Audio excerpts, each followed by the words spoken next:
Hey Paradoxica, hey Banana, how are y'all doing?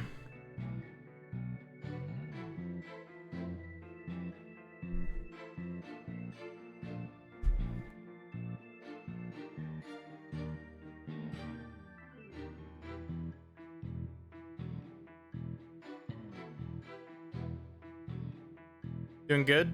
Nice.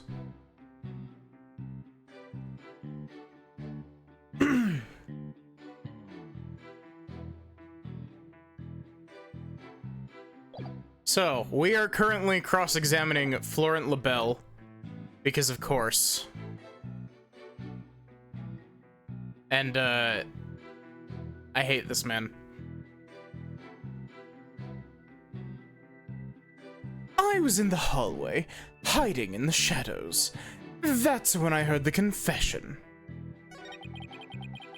Oh wait. Hold it! You claim the mayor confessed to his daughter. Are you sure about that? Peasant. I probably just peaked my mic with that P. I really, really wish that my pop filter actually fit my mic arm. The pop filter that I got forever ago doesn't fit because the clamp is a weird shape and it doesn't clip onto my arm. But you wouldn't dare ask such a question if you truly understood. True beauty is never wrong. It's not. No, beauty is carved deep in the DNA. That means I'm programmed to always be right, even when I'm wrong. I'm not following. These exquisite ears like flowers abloom. These eyes that shine like pearls. This hair like the finest silk. Nothing can corrupt the truth they hold. Right. Witness will hurry up and explain the truth of it. This truth of his.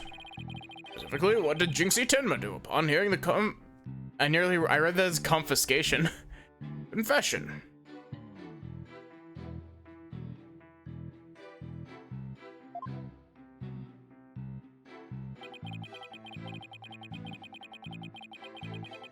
Teen Cow Patty is prettier than LaBelle. LaBelle is built like the Joker, though. Upon learning of her father's crime, little Jinxie fled without ever even noticing me. Hold it! How did Miss Tenma appear to you? Oh, the poor little thing seemed positively heartbroken, all teary-eyed and whatnot. I couldn't help but shed a few tears myself after hearing her like that. He actually sympathized with Jinxie? It seems like an overly human emotion for him. Yeah, because he's the only real monster we've seen so far, in looks and in character. The next thing I did was check my face in the mirror. Checked your face? Why? I didn't want my mascara to smear. Pfft, to behold the beauty that is my sadness, why else? Apollo, I am starting to lose all faith in humanity. I know the feeling, but hang in there. At least keep faith in our client. Batman, you peasant! I am the definition of pure beauty. All it takes is one bad day, Batman.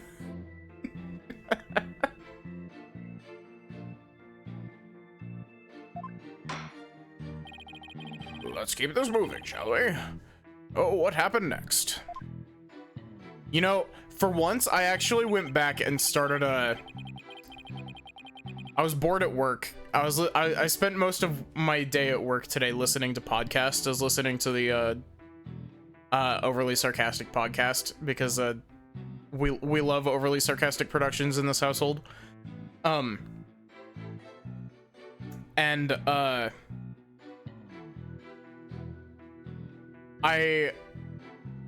because I was like stuck doing the same thing and like a lot of the stuff is like very similar, I was like, I want to listen to something else. So I actually started listening to my own Fire Emblem Awakening playthrough. And I was like, damn, my voices sound very different to what I was expecting them to. Especially like my really, really high-pitched voice is significantly less high-pitched than I like hear it in my own head. But part of the reason why I'm like, you know, even though it's still super smoky here, part of the reason why I'm like, oh, you know, I can still do stuff is that I listened to my Fire Emblem Awakening playthrough, and in my Fire Emblem Awakening playthrough, I gave Lissa the same voice as Jinxie, like the really, really high voice, kind of like this. And I was like, damn, that actually sounds pretty good when it is like proper, like when it sounds right. And then I was like, okay, I want to hear how my fucked up voice with all the smoke in the air sounds, and it sounded the same. And I was like, wait, am I just going crazy?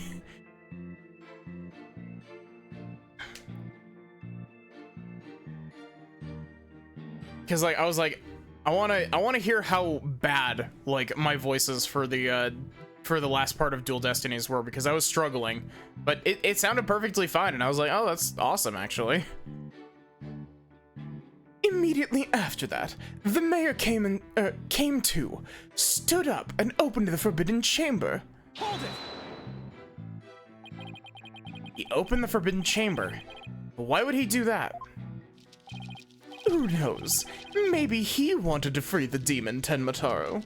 Objection! The courtroom is no place for fairy tales. Remember, you are under oath. Hello, LaBelle speaking. Yes, I will certainly explore that matter. Toodles. Now, where were we again? You were going to tell us the real reason why the mayor opened the Forbidden Chamber. Oh yes, of course. Hello, this is LaBelle. Good one, sir. You're an absolute riot. Okay, bye. You were saying... I was saying, I'm going to mail you a pipe bomb.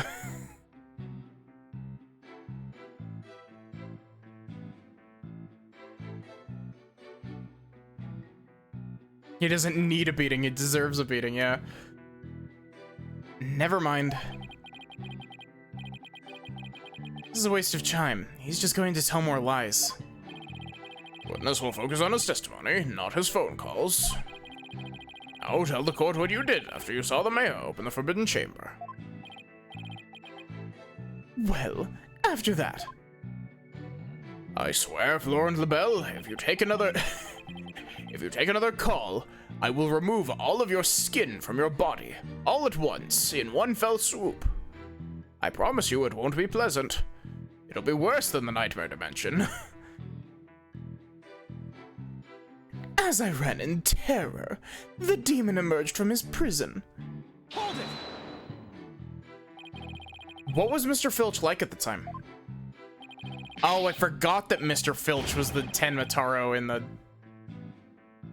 He was shouting, I can't see, I can't see. It's the curse of Tenmataro. Then he took off running like a madman. I'll have Black Will gut you like a fish. He must have been blinded by the sudden light flooding in. Wrong. What? He set eyes upon me, and was thus blinded by my radiant beauty.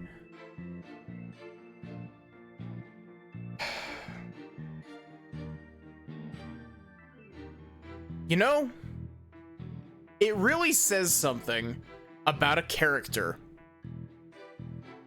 when I find this guy more insufferable than fucking Salmonella from the first game. The creepy neat dude from the movie studio.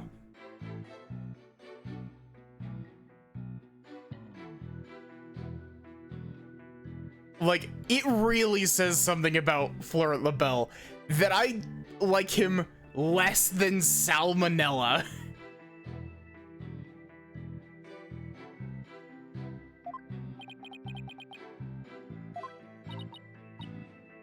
So, was the curse of Florent LaBelle so it was the curse of Florent LaBelle rather than Tenmataro?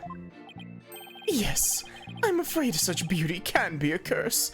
It's almost criminal. The only thing criminal here is your ceaseless jabbering. Oh, he's this, like... Basically think, like, the worst weeb stereotype you can possibly come up with. And that's about it.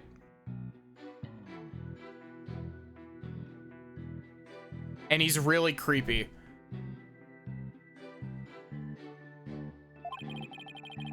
Now, get on with your testimony.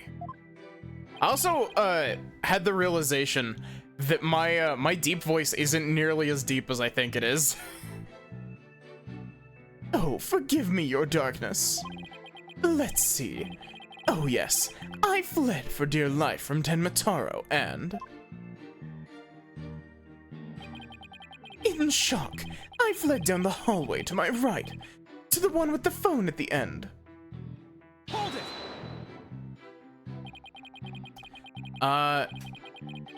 Give me just a sec. I'm gonna hit the BRB button to just mute and turn my model off, but I'll be back in just a sec.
Oh, whoops.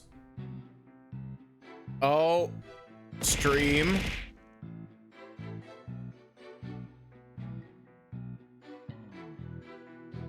I swear to God, stream, if you crash.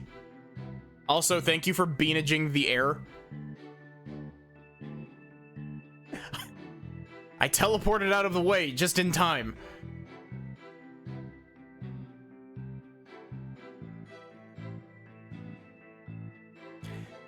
So after you fled into the hallway with the phone at the end, Tenmataro ran off toward the foyer. Is LaBelle's personality worse than Sal's because he's fugly? Yeah, like, okay. The biggest issue with Sal is that his portraits are really gross. His portraits are really gross. A large part of his personality is being a creep to women. Specifically Maya, and it's really creepy. But like, and like, I don't like when he's on screen. I don't like it at all. But like, Florent LaBelle's personality is just, ugh, I hate him so much. Tenmataro ran off toward the foyer. Precisely. Notice any inconsistencies, Apollo? Well, Jinxie also saw Tenmataro, right? She did. She said they passed each other in the hall after she made that call to the police. Well, if LaBelle had fled down the hall where that phone is, Jinxie would have seen him when she was returning from making her call. Oh, right. And if she saw him, she would have definitely asked him for help. Right. It just doesn't make any sense. Time to review the evidence.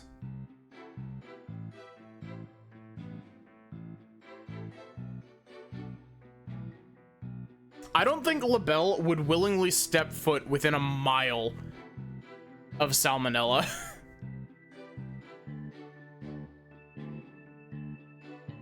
Okay.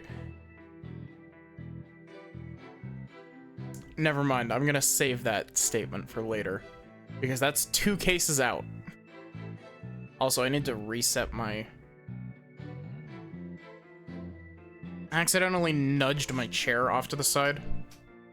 Also,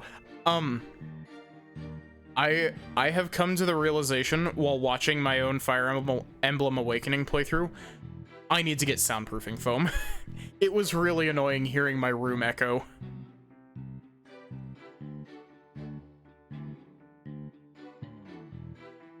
I think Sal hasn't had a shower in 10 years. Yeah, makes sense.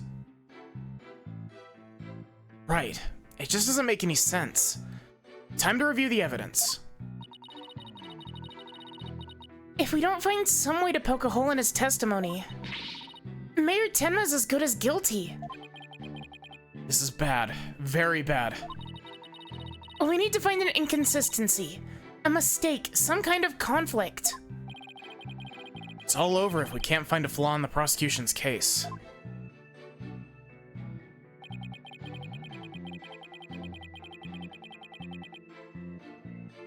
Okay, so I was in the hallway hiding in the shadows.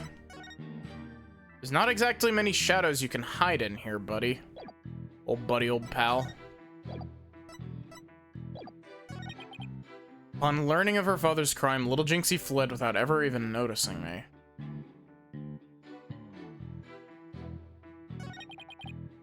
Immediately after that, the mayor came to, stood up and opened the forbidden chamber.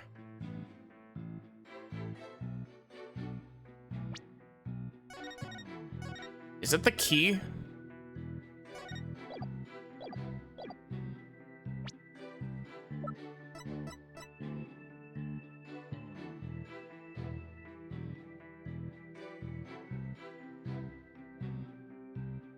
Objection! No. Consider the evidence. There's obviously something wrong with that statement.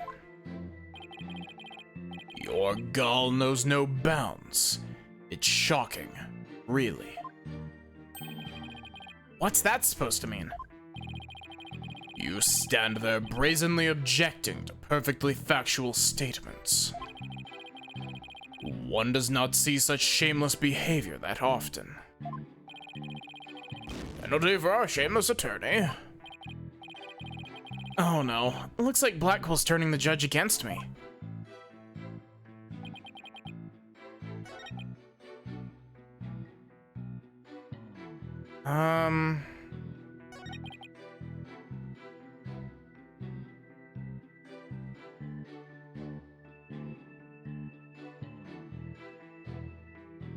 Oh! Oh, that's smart. Fled down the hallway to my right. Which means that he was coming out of the door, because otherwise he would be going into a dead end. Actually, no, that would be I'm stupid. He's talking about this area, but...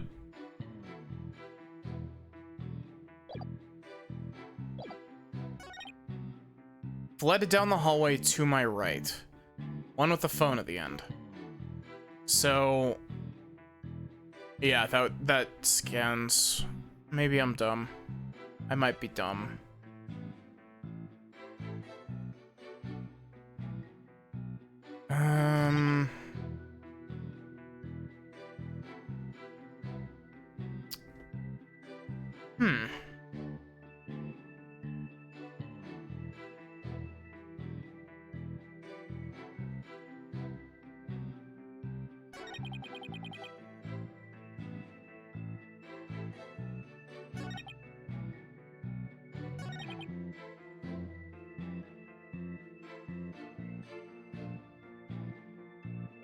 maybe the floor plan, because there's not exactly many places to, I'll load the save if I fuck up again.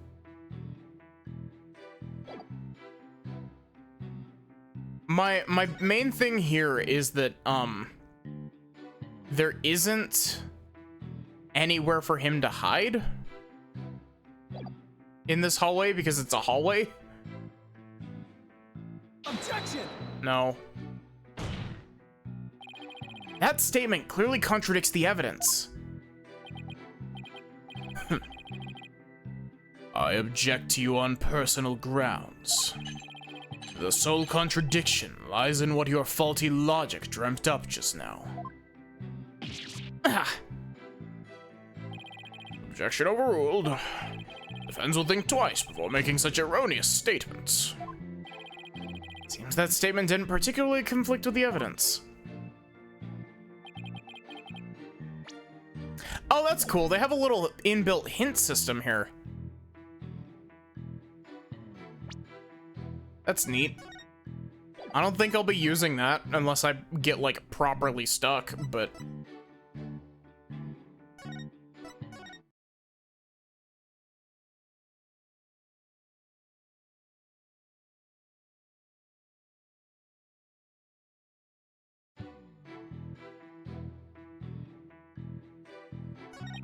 Okay, so...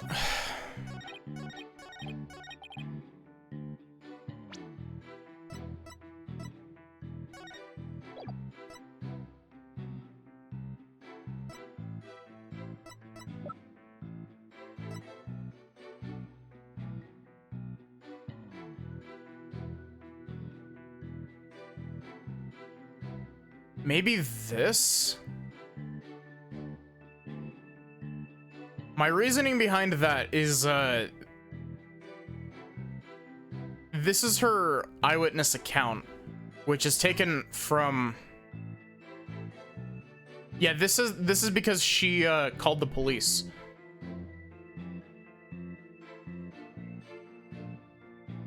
Oh, she couldn't call for help because there was no one else in the hall. Objection! Florent LaBelle, you're lying about having witnessed these events from the hallway. What on earth do you mean? Yes, care to fill in the rest of us. Care to fill the rest of us in, Mr. Justice? If Mr. LaBelle had really fled down the hall with the phone in it, he would have crossed paths with Miss Tenma. What's this? After she discovered the crime scene, she immediately went to call the police. Then after making her call, she went back to the main hallway, whereupon she encountered the demon, yokai, or whatever you want to call it.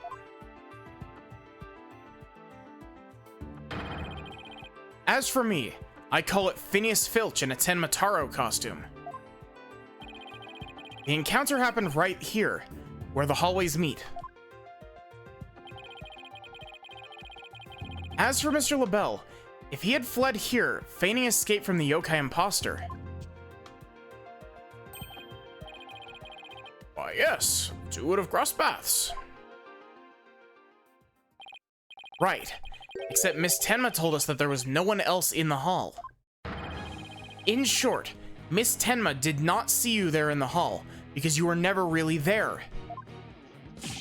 Ugh. My eyes! My beautiful eyes!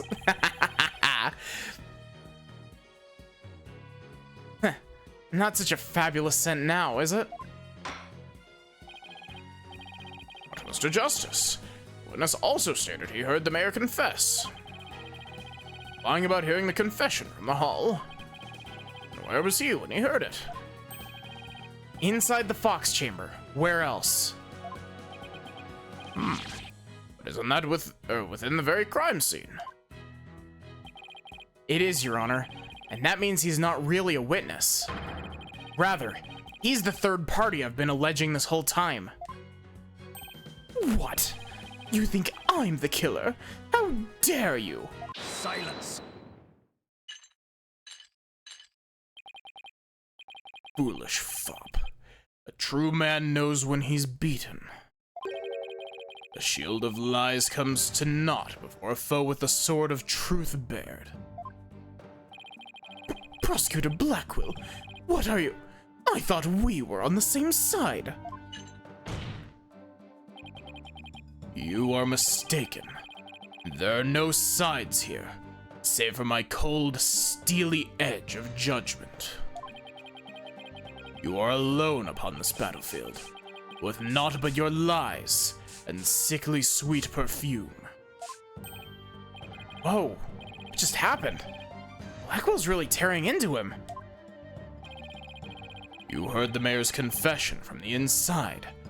Did you not, you deviant dandy? Or the sole location from which you could have seen and heard the mayor and the Tanuki.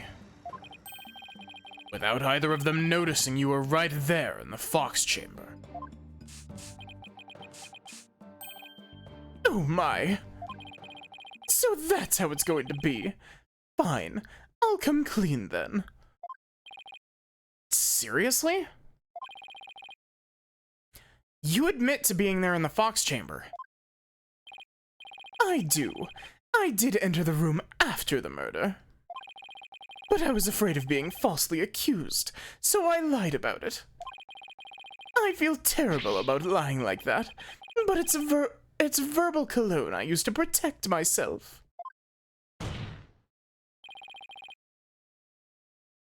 Better explain yourself, Mr. LaBelle. Your verbal cologne smells like shit. Yes, of course. I was just about to get to that.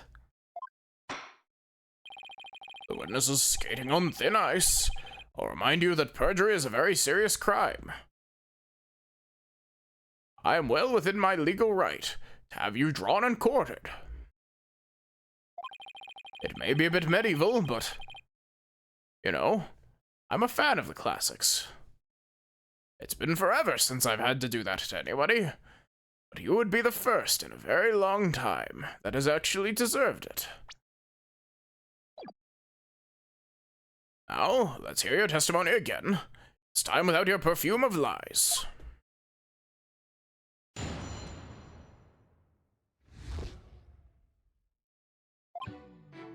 I did enter the Fox Chamber after the murder, but I didn't enter until after Jinxie had heard the confession and left.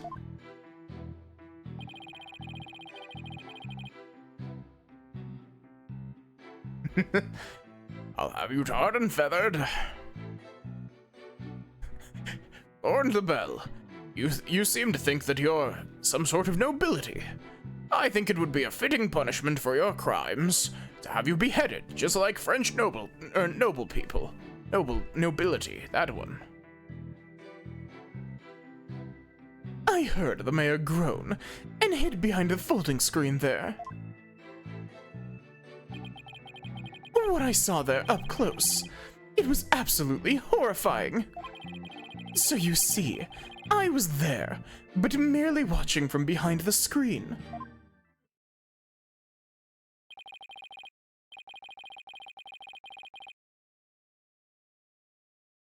Behind the screen? Why, yes, I believe you wouldn't be spotted if you were there. Just so. You could see everything without being spotted by the victim or that Tanuki filch. Suffice to say, he was a mere witness to the events rather than an actual third party.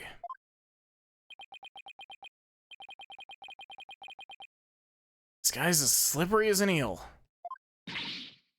LaBelle's an accomplice. We already know that LaBelle is the murderer because of the opening cinematic. We saw him stab the alderman with the spear. The filch in the Tenmataro costume was actually just a coincidence, is what is happening. Apollo, you think he's telling the truth? Well, he was in the Fox Chamber, so at least that much is true. And may cross-examine our slightly voyeuristic witness.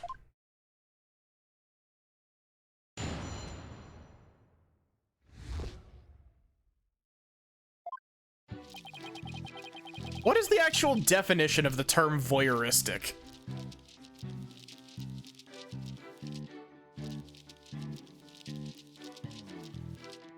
Because, like...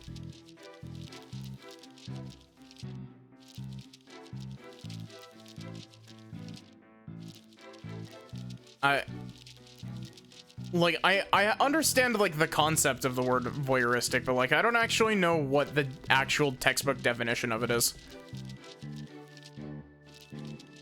I did enter the Fox Chamber after the murder. Hold it! Why in the world would you enter that grisly crime scene? Why? Because I was worried sick.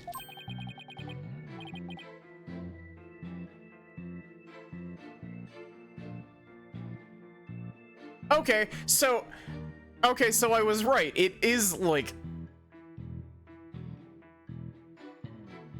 basically a cuck. Because, like, I know of, you know, voyeurism as, like, a kink, but, like, I wasn't sure that that's the only thing that it could mean, but, like, I guess, okay. Mayor Tenma's suit. Mayor Tenma's suit. It what? It was designed personally by me. I was worried my work of art might get blood on it. This man clearly has his priorities in order. Okay, let's get this over with, shall we? Now, where was I? Oh yes, so I entered the Fox Chamber, almost without thinking. But I didn't enter until after Jinxie had heard the confession and left. Hold it! Why didn't you enter right away? And ruin my designer shoes. Your shoes? Even now, just thinking about getting blood on my fabulous footwear. It sends chills down my spine. That's why I hesitated. Objection! That's terrible. A man was dying and another injured, and you're worried about your shoes? Silence! Need I remind you, this is a court of law. We're not teaching morality here. Enjoyment from seeing the pain or distress of others. Okay, that's fair. That's probably what the judge meant. But also, I do enjoy the idea of the judge calling Florent LaBelle a cuck. We have schools of etiquette and the like for such trivial pursuits.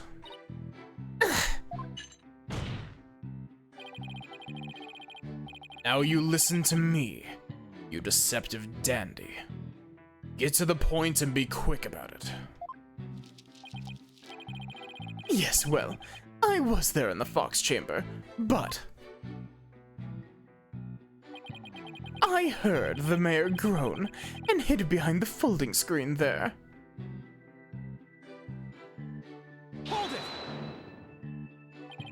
Wait a second. Why did you hide yourself? Oh my, so you do understand. I do?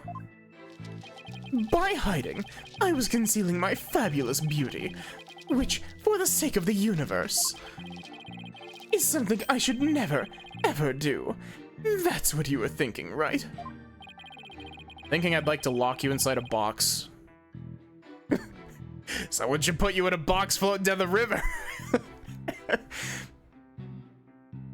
Sensing a black hole of egocentricity, wow. Forming around the witness stand. He can deliberate his mental process another time. Get on with the testimony. Now. Well, regarding the murder scene.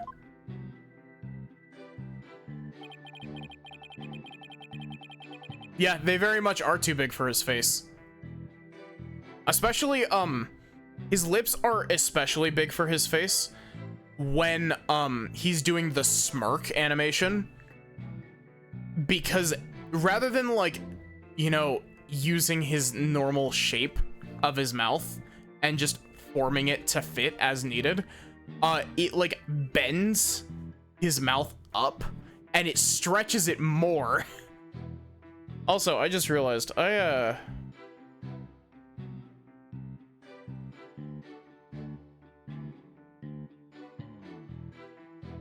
we go.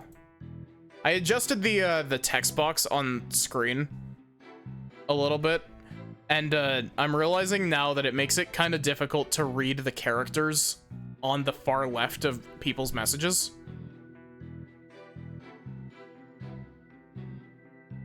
What I saw there up close, it was absolutely horrifying. Hold it! Could you describe the crime scene in a bit more detail? And what exactly would you like details about? Well, what I'd like to ask you about is the murder weapon. Could you describe the state of the weapons that had been used at the scene? The spear had been thrust all the way through Alderman Cuby. Then there was a statue the Alderman used to bludgeon Mayor Tenma. That incredibly inspiring symbol had fallen to the floor. Alright, the statue. Why would he find it inspiring? Why exactly did you find the statue inspiring? Well, when I saw that statue, I felt as if the merger had been realized. It was like a celebration of union between town and village, an inspiring symbol of goodwill. Broken statue next to a bloody corpse. Real inspiring. Well, Mr. Justice, you consider the statement to be of any importance? Is it important? Very important. I believe that to be extremely important. I request that it be added to the testimony. Also, I don't know if I still have this issue, but while I was watching through some of my Fire Emblem Awakening stuff, I was like, damn, my delivery on some of these lines is very flat. Like, I feel like I've probably gotten better, but like, some of my deliveries on those lines were very flat.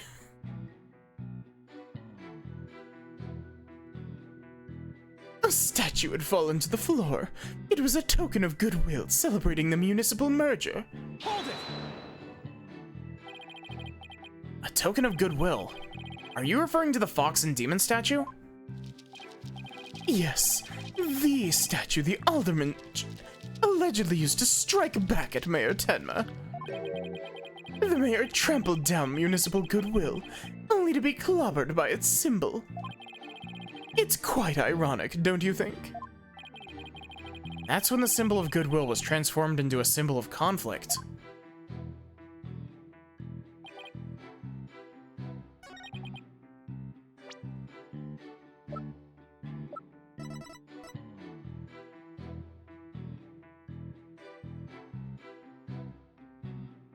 I kind of feel like I need to present this here, but like...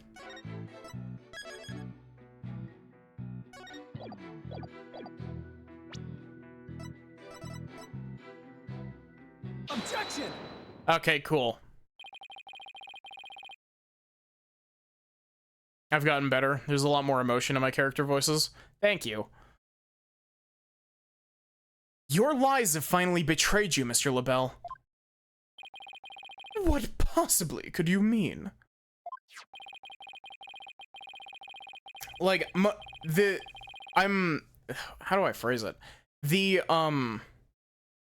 My voice for Robin, for the first little bit of, Fire Emblem Awakening, is very flat.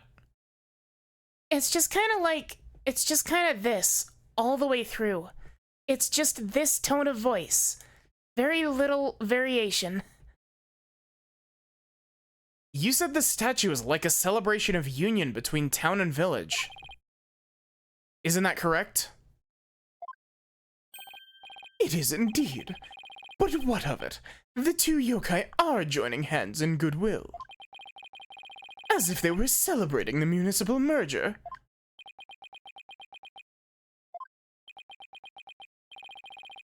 Is something the matter? So, how did you really know that the statue is meant to be a symbol of goodwill again? What? Justice Dono, explain yourself, and make it quick. This statue was meant to symbolize goodwill in its original form, but that was a secret. A secret? Whatever do you mean? Also, look at his lips in this pose. His lips are so fucked up looking.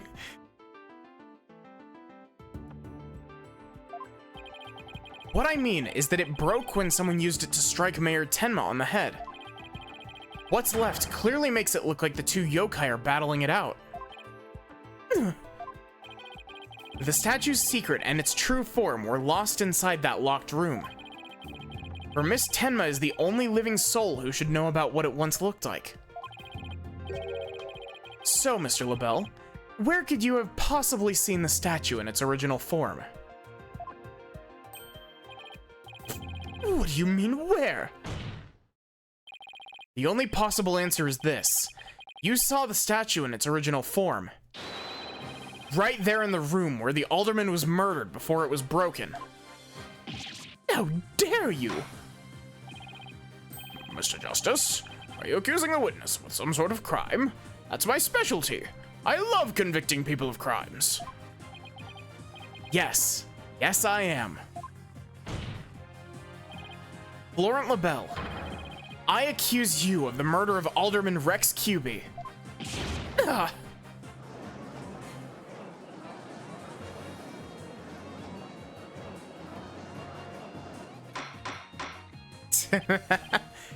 Order, order! Mr. LaBelle, you've been accused of murder. Do you have anything to say in your defense? How could you possibly accuse me, the embodiment of beauty? Way to go, Apollo. This is the conclusive evidence we needed. Magnifico. We've got you now. We know you killed the alderman. Now admit it. Silence.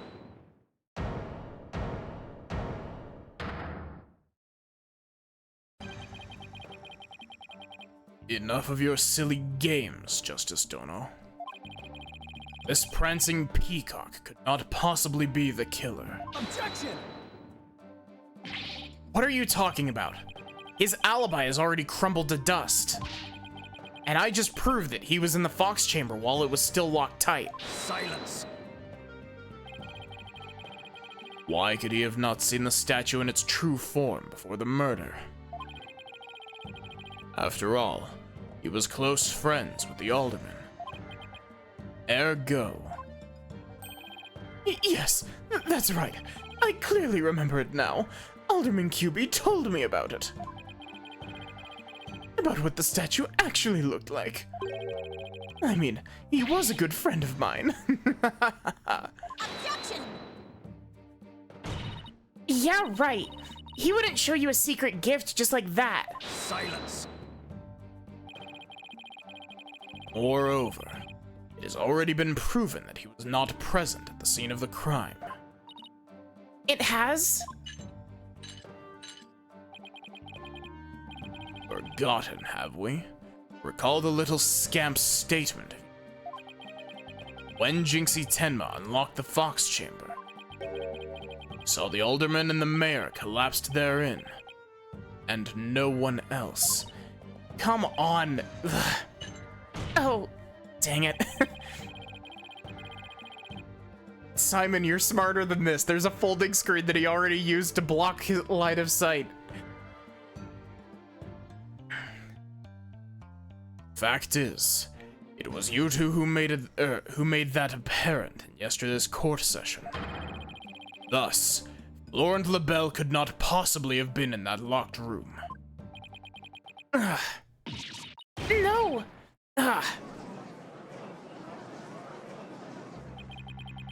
I just don't get it. How could Jinxie not have seen LaBelle? The proof is incontrovertible. No room for debate exists. Am I not right, your baldness? It does seem awfully conclusive. Facts point to the defendant and the victim being the only people in that locked room.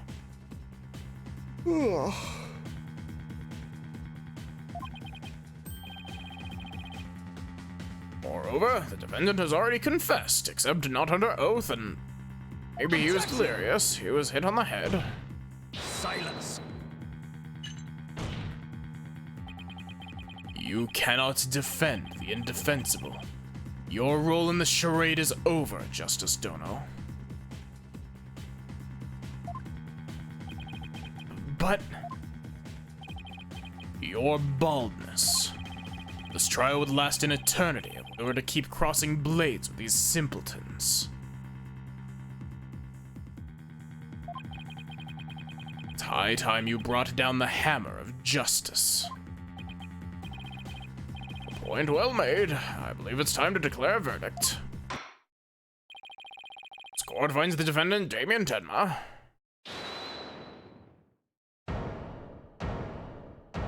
The Phoenix? Nope. Caw, caw, caw, caw. It would seem that my time is at hand. Mayor Tenma? Counselor, there is a matter to which I must testify.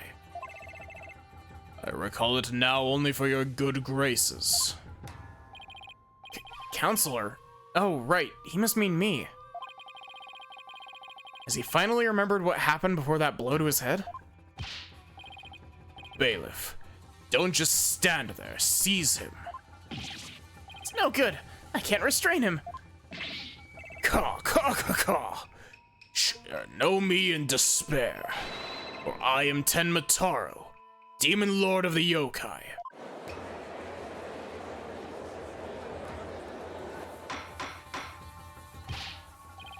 Mr. Justice, do something.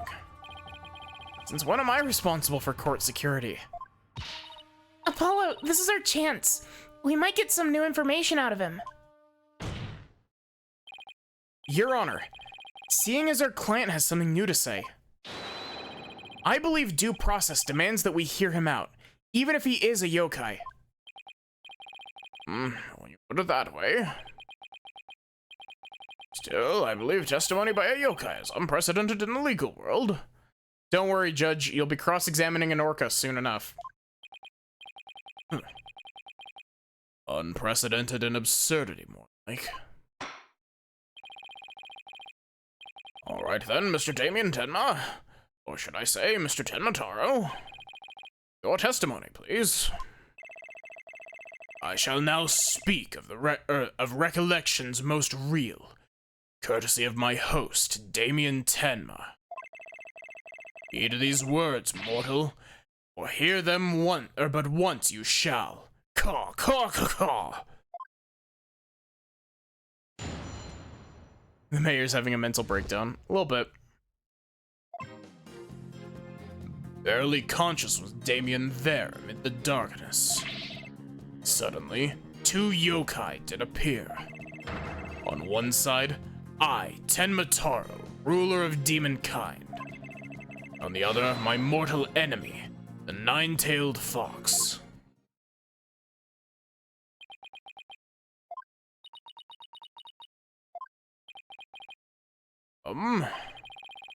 Defendant asserting that the room he was in was very dark at the time. Strange as it may be, yes indeed, all was in darkness. And the part about Tenma Taro and the nine-tailed fox being there? Yes, that too. Tenma Taro towered overhead, and the nine-tailed fox glittered gold. Ah! It would seem the defendant's recollections are not to be trusted.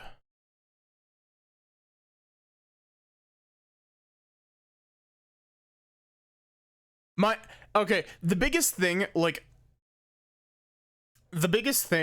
that catches me with the caca thing that he does is, why does he say it 4 times, and why is it 1 and then 3 hyphenated together, and not just 2? That's caca.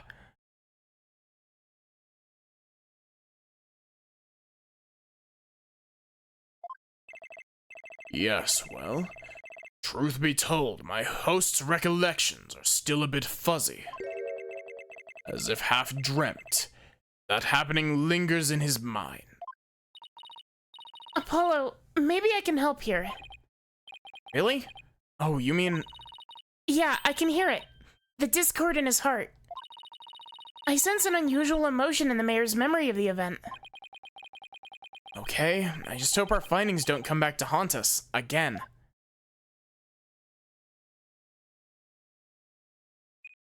Mood Matrix, baby!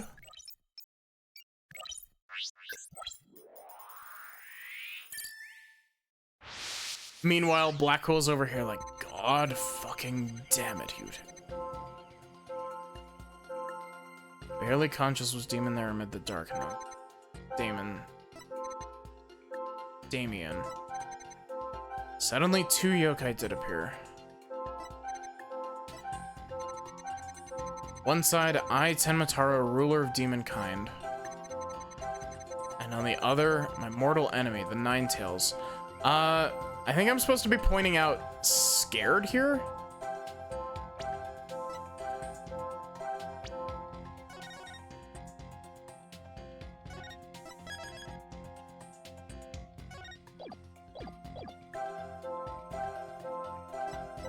Got it! Unexpected emotion is right here. Really? You sure about that?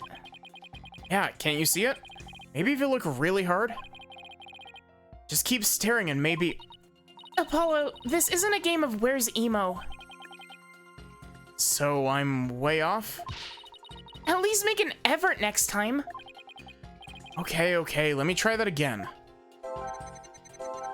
Oh, there's no penalties for Mood Matrix? Interesting.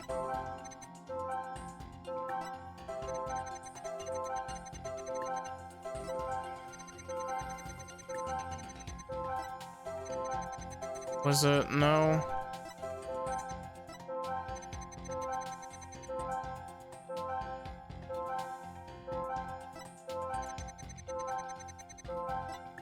I'm trying to look at intensities of emotions.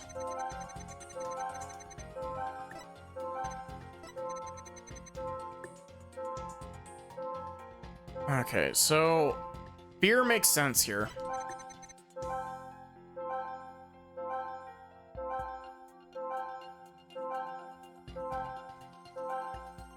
Suddenly 2 yokai did appear. One side, I, Tenmataro, ruler of demonkind. Maybe it's the, like... See, I feel like the game wants me to say happy, but at the same time, like...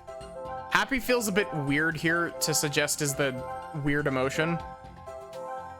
Got it! It's happy.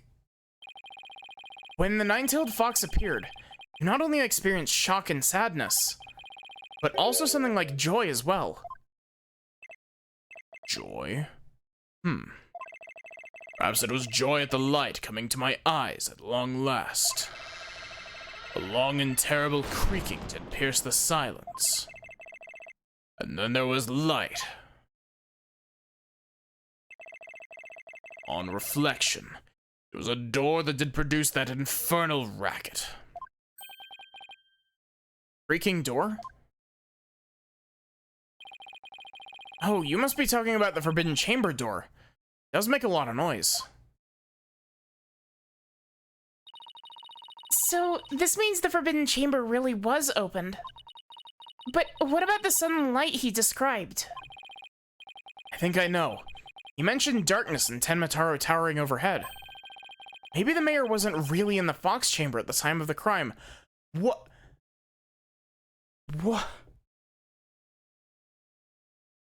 Game, what are you doing?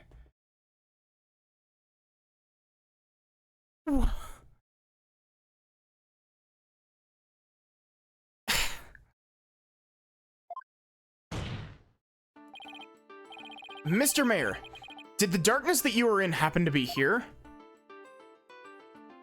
Take that! The Forbidden Chamber?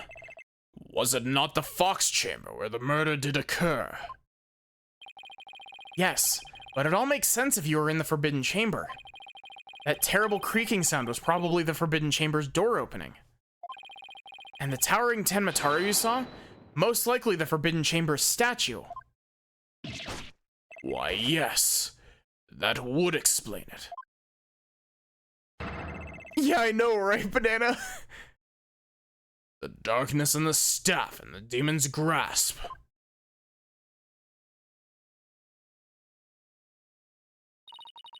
But even if all that's true, then what about the nine-tailed fox? Maybe he was seeing things. Just like Jinxie and her imaginary yokai. Fantastico, Apollo. That's entirely possible. In a groggy, dreamlike state, people can misremember things and events. Misremember, you say? Let me think. I do believe I remember now. That was not the nine-tailed fox. It was, let me guess, the amazing Ninetales, because of course. The amazing Ninetales. What? Amazing Ninetales? At first, this is but a dream, I thought. Now, however, most clearly do I recall it. 'Twas the amazing Ninetales who did open the Forbidden Chamber's door.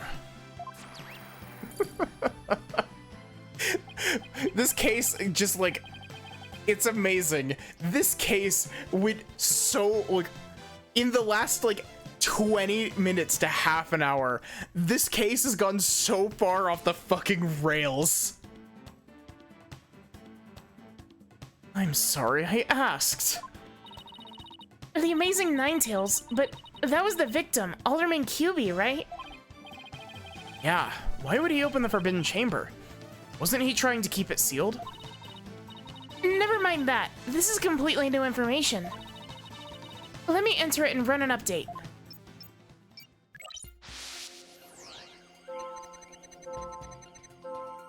Really conscious was Damien there in the Forbidden Chamber. The darkness. Amid the darkness, a mighty statue of Tenmataro loomed overhead.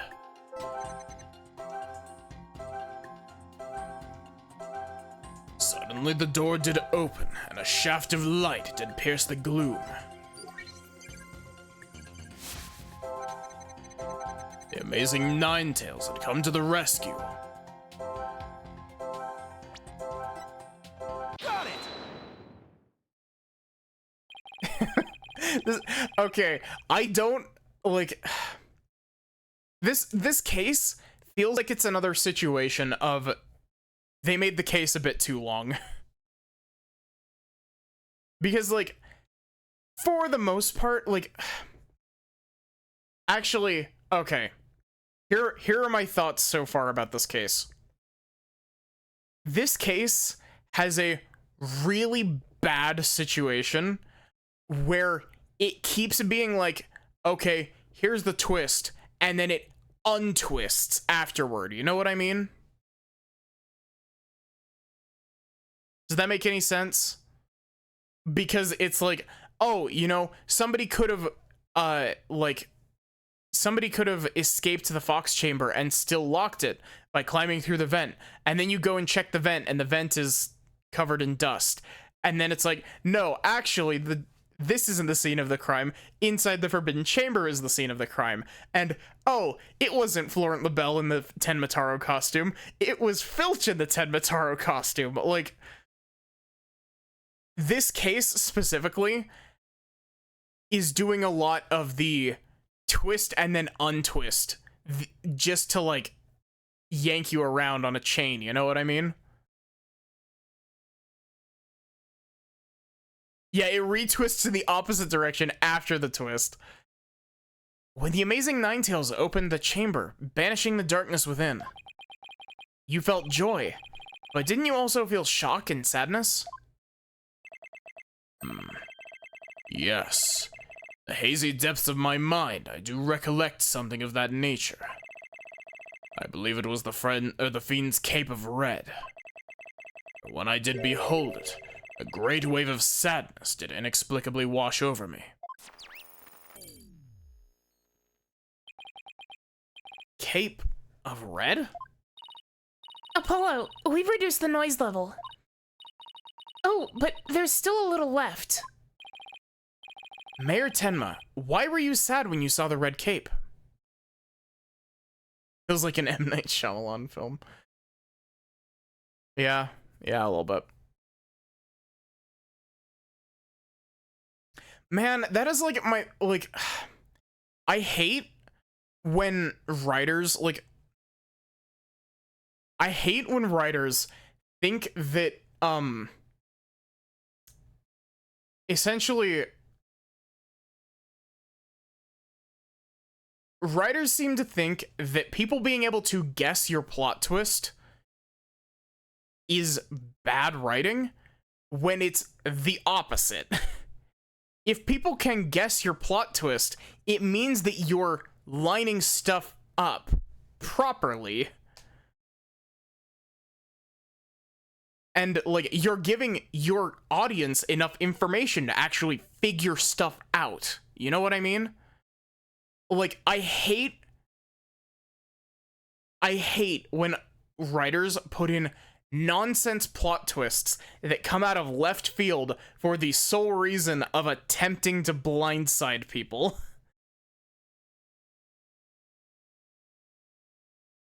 Mayor Tenma, why were you sad when you saw the red cape? Why indeed?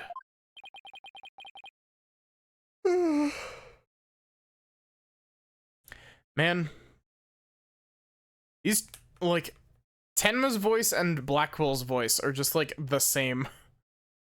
It's just, Blackwell's voice has less energy in it. What could this mean?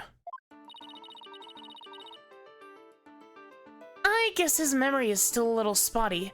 Well, okay, there is actually one situation that I'd say that, that a plot twist can be considered bad if people can see it coming. And that's when you pull the, you can see it coming and it doesn't pay off for another, like, 5 episodes. And so you're just sitting there waiting the whole time being like, when is this twist gonna happen? When is this twist gonna happen? Because it's so obvious.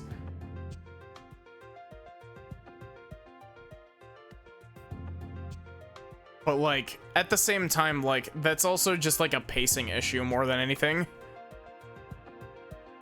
I guess his memory is still a little spotty. I know because his latest recollection contradicts the evidence. Yeah, it's one of those contradictions that slaps you right across the face. Something this obvious could arise when someone's trying to force a fuzzy memory into a definitive shape. Apollo, I know what you have to do. You need to present evidence that contradicts the image you see. Oh, so it's basically the same as the usual cross-examination process. Okay, time to review the evidence. Without contradiction, here comes justice.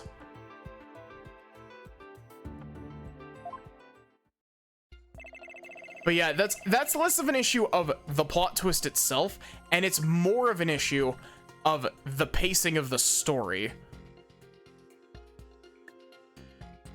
Barely conscious was Damien there in the Forbidden Chamber. Amid the darkness, a mighty statue of Tenma Taro loomed overhead. Suddenly the door did open and a shaft of light did pierce the gloom. Using Ninetales to come to the rescue. Oh, it's because he doesn't wear a cape, right? It's just the picture of, not Tenma Taro.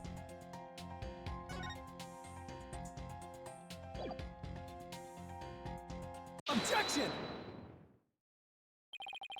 You said the Amazing Ninetales' cape was red. Are you sure about that? Yes, well, I do believe it was a red cape I saw, but... Yeah. And, like... I swear, I haven't touched Final Fantasy 14 in like a month and a half, but like I always come back. Like, A Realm Reborn is such a good example of a good story dragged down by piss poor pacing. Like, I genuinely really like the story of A Realm Reborn, and I will go to bat for it, but I will not defend the pacing of A Realm Reborn. And the issue is that, like, the issue is that I played the cut down version of A Realm Reborn, like, after all the patches that removed a whole bunch of stuff that was superfluous. And, like, it was still a slog to get through, pacing-wise. Like, story-wise, still great, but it's one of those things of, like, you know, you still need to be able to tell the story. The issue is that A Realm Reborn is trying to tell too many tiny stories crammed into an arc with one big overarching story. And so it's like, okay, we the Scions, the minor spoilers, I guess. Well, spoilers for A Realm Reborn, in case any of y'all care. It's like, okay, you spend the first, like, I don't know, 10 levels, 15 levels doing, like, fetch quests, basically, because you're a nobody new adventurer, and it makes sense. And then you get scouted by the Scions of the Seventh Dawn, and you start, well, I think another issue with it, Banana, is that it's because they had to stretch it over 50 levels of game. They had to stretch it over 50 levels of game, and,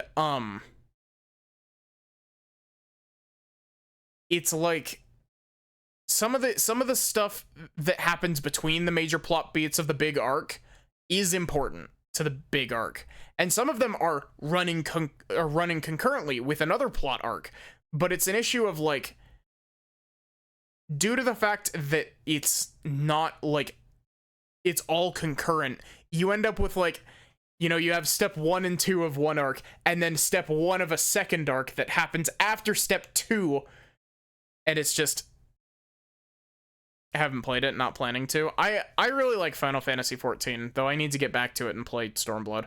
But yeah, you know, you meet up with the Scions of the Seventh Dawn, and they recruit you, and, they're like, okay, we are here, like, we are made to fight the threat of the primals. And you're like, okay, cool, let's do it. And then you fight, I think it's Ifrit first. You fight Ifrit, and then you don't fight another primal for, like, 20 more levels because you get caught up in politics stuff. And the politics stuff is interesting. It's just sidetracking you, though. Final Fantasy games aren't your cup of tea. 14 is very different than the rest of them. Like, I've been pretty open about it. I have literally only ever beaten Final Fantasy 16, and it was a stream game. And I played 14 for, like, a little tiny bit after that. And then I got absolutely absorbed by 14 for a little bit. But yeah, I kind of want to, like, try writing my thoughts about, A Realm Reborn down, and just, like, making, like, a long-form video about it. Try something new, you know? But it's one of those things where I would definitely have to rewatch, like, the main quest line of A Realm Reborn, just because, like, it's been a bit. Mayor Tenma. Does this cape look red to you? Oh, that certainly does not look red. Not even scarlet or crimson either. Nevertheless, Upon my liberation, something red did fill my as yet hazy field of view. And I thought to myself, ah, the amazing Ninetales is arrayed in a cape of red. So you mistook that red something for his cape, huh? Apparently so, and remembering it now brings a great sadness upon me.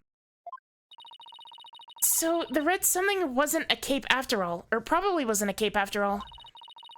Maybe that great sadness he mentioned is what's interfering with his memory. Hell, he would have seen the Fox Chamber behind the amazing Ninetales. What red object could he have seen there that would have been that shocking? I know. Could it have been... Mr. Mayor, was the red thing you saw this? It's the bowl, isn't it?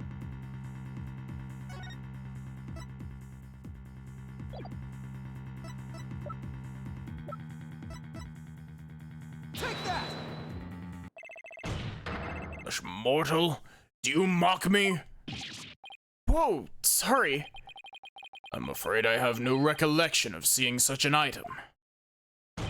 You must cease this practice of leaping before looking. Sorry. Ouch.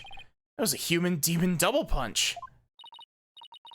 Apollo, think of something that's red that could produce a feeling of sadness. And take a good look at the evidence again. Mr. Mayor, was the red thing you saw this? Maybe? That's the only thing I can think of. Take that! Something red that could produce a deep sadness. Could it be, Mr. Tenma, that what you saw was the Alderman's blood? Blood? Why, yes, it was blood. Oh!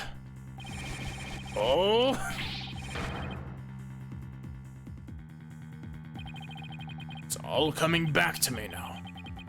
It wasn't a red cape that I saw. It was lying behind the amazing Ninetales, the Alderman's bloody body.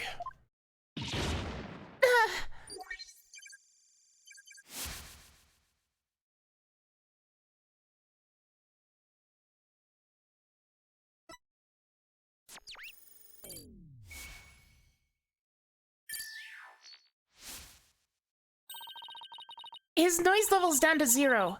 I think he's remembered everything now. Does this mean the amazing Ninetales killed Alderman QB? But the Alderman was the amazing Ninetales, so how exactly would that work? Hey, I asked you first. Well, Mr. Justice, you sure know how to make a complicated matter even more complicated. True, but at the time of the crime, our client was in the Forbidden Chamber. Moreover, Silence! Boy, don't you think it's strange? Little scamp has already confirmed her father to be in the Fox Chamber. But she said naught about seeing the amazing Ninetales there. Just had to bring that up, didn't you? Jinxie didn't see LaBelle there either. It's so weird. Who really was in that room then? Does defense care to share any theories with the court?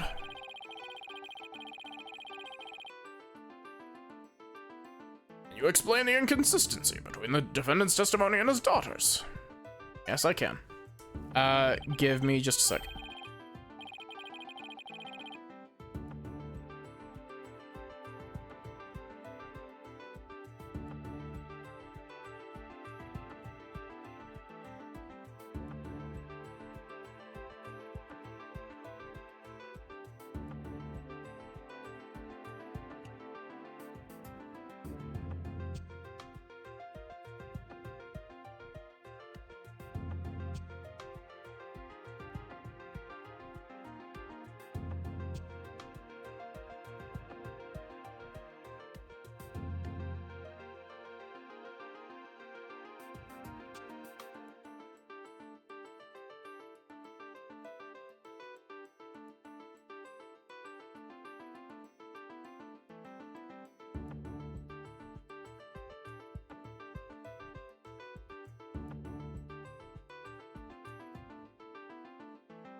Okay, I'm back.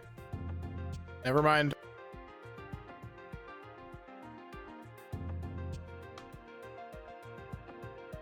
There we go. I'm back now. Sorry about that. I should probably put my glasses back on. Yes, of course.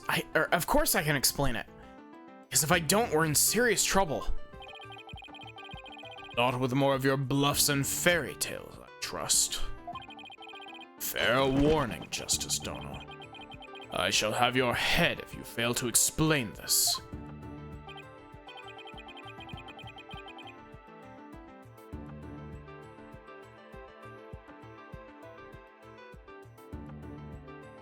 What about a good old-fashioned penalty? Well, Mr. Justice, let's see if you have a head worth keeping on your shoulders. First of all, Mr. LaBelle was definitely in the Fox Chamber while it was locked. We also know that Mayor Tenma was in the Forbidden Chamber based on his testimony. Okay, so the angle that we're going with this is that I believe that we're going with the LaBelle wore the Amazing Ninetales mask and is who so LaBelle killed the alderman, put on the Amazing Ninetales mask, and then how did the mayor get into the Forbidden Chamber in the first place? But after that, he disposed of it by trying to throw the mask out the window, and the piece of white hair is actually going to be LaBelle's hair, because he dyes his hair, and we have his hair dye, and it comes out with water. So I think what it's gonna be is that it's gonna be LaBelle wearing the Amazing Ninetales suit. He tried to get rid of the evidence by throwing it out the window, but it didn't go like, the mask made it out the window, but the hair got caught, and his hair is just gonna be naturally white because it's been bleached or something. We also know that Mayor Tenma was in the Forbidden Chamber based on his testimony. These two facts are crucial to my explanation. So let us consider the following question. If the facts point to Florent LaBelle and the victim being there at the scene, why did Jinxie Tenma see the victim and her father, Mayor Tenma? Very good question indeed. And I suppose you have an answer for us. Sadly, you'd be supposing wrong. You think she could have mistaken LaBelle for the mayor? Well, if she did, then the question is, why did she do that? Well, how about that explanation, Mr. Justice? I believe the time for questions is over. Wait just one goddamn second. Are we going with the triple twist of Damien Tenma actually being the Amazing Ninetales? Because if that's the triple twist, it would make sense that, because then, if that's what's going on, LaBelle could have put the mask on and pretended to be Damien Tenma by having his wrestling mask on, saying, like, confessing to the murder to Jinxie. I swear to God, if this is the actual answer, I'm going crazy. Well, how about an explanation, Mr. Justice? I believe the time for questions is over. Defense asserts that Florent LaBelle was at the scene of the crime. However, Jinxie Tenma has testified that she saw her father collapsed there. She has, in fact, misremembered the event. What could have made her do so? I have, like, both please no, don't let it be this, and also please let it be this, because that would be absolutely ridiculous and I would love it. The figure Miss Tenma saw was not her father. It was Florent Labelle, disguised as Damien Tenma. Silence.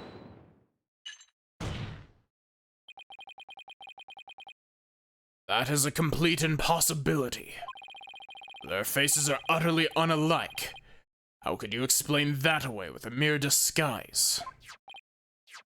Yes, they both do have incredibly distinctive faces.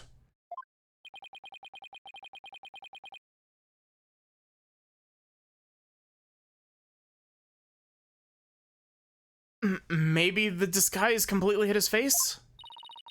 I think Jinxie would have mentioned if she couldn't see her father's face. And if it was that sort of disguise, wouldn't she have removed it? Oh, right.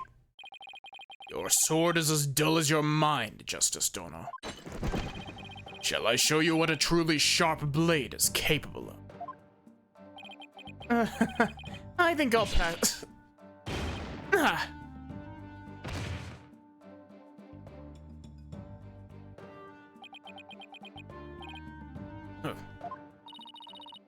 Are you okay, Apollo? I'm not fine, am I? Well, now that we have that little fairy tale out of the way, your baldness, your verdict, if you will. Mr. Justice, I believe it's time for a verdict, if you have no further arguments. What's even left for me to do? Apollo, remember what Mr. Wright always says. When you're stuck in a tight spot, turn the case upside down. Turn the case upside down. He does say that, doesn't he? But I don't quite see how it applies here. Still, it never hurts to give it a try, I guess. Let's see. Rather than Jinxie didn't remove the disguise, maybe she couldn't remove it. And rather than she didn't tell anyone about the disguise, maybe it was she couldn't talk about it. Fuck, I was right.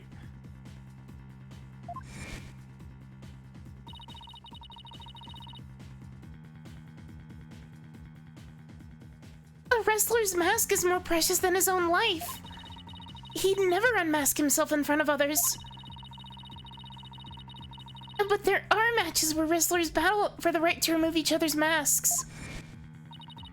And to have your mask torn off is the worst humiliation a wrestler can suffer. Wow, Jinxie, your voice is... That's why their masks are more important to them than life itself.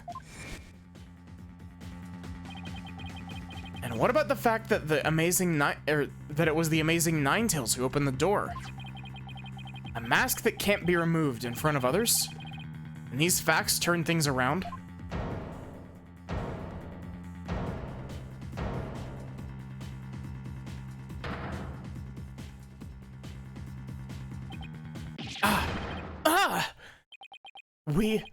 We got it all backwards!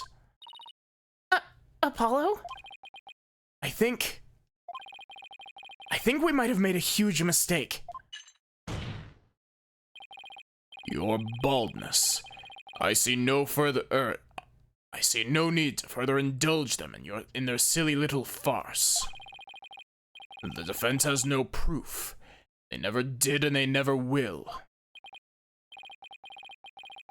Then it seems I must announce my verdict.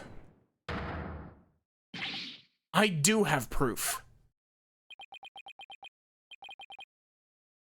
Do you? Wow, that was really quiet. Do you now? Alright, but this better be good, Mr. Justice. We can solve the remaining riddles by turning all of our assumptions upside down. Why Jinxie Tenma mistook Mr. Labelle for her father? Why she couldn't remove the costume, or tell anyone about it in the first place. These riddles are inextricably, I like this word, but my brain always reads it as, like, inextricably and inexorably are spelt very similar, and so my brain flip-flops between the two. These riddles are inextricably linked to Mayor Tenma's secret identity. A shocking secret identity that will turn the entire premise of this case upside down. This piece of evidence clearly reveals Mayor Tenma's secret identity.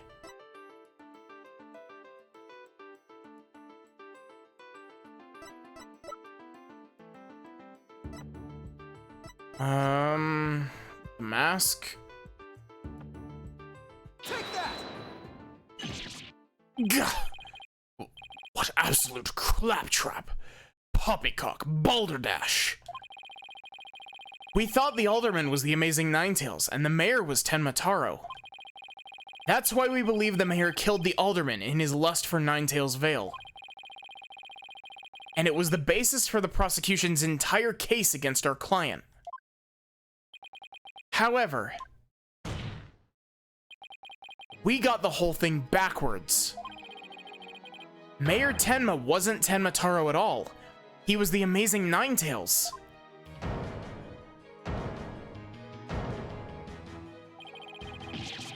What's this?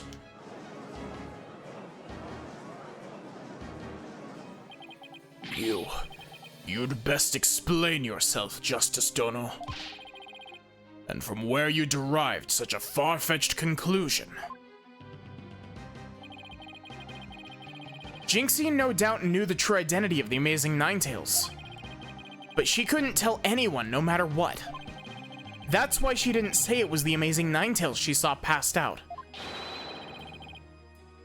Even though, unbeknownst to her, it was really Florent Labelle in disguise. Silence. The accused and that deceitful dandy are utterly dissimilar in physical build and voice. The little scamp would have seen the difference. Objection! Remember, Mr. Labelle has his very own brand of cosmetics. Why couldn't he fake a different build, too?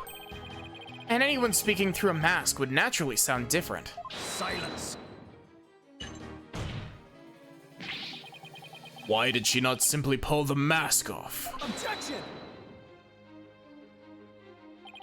A masked wrestler's disguise is more precious than life itself. As a huge fan of the Amazing Ninetales, she would never dare unmask him. God. Ugh.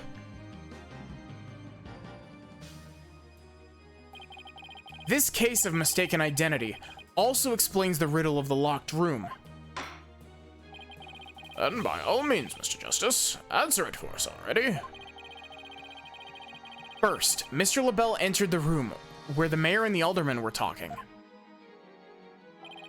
I suspect he brought with him coffee laced with some sort of sedative. Once the Alderman was out cold,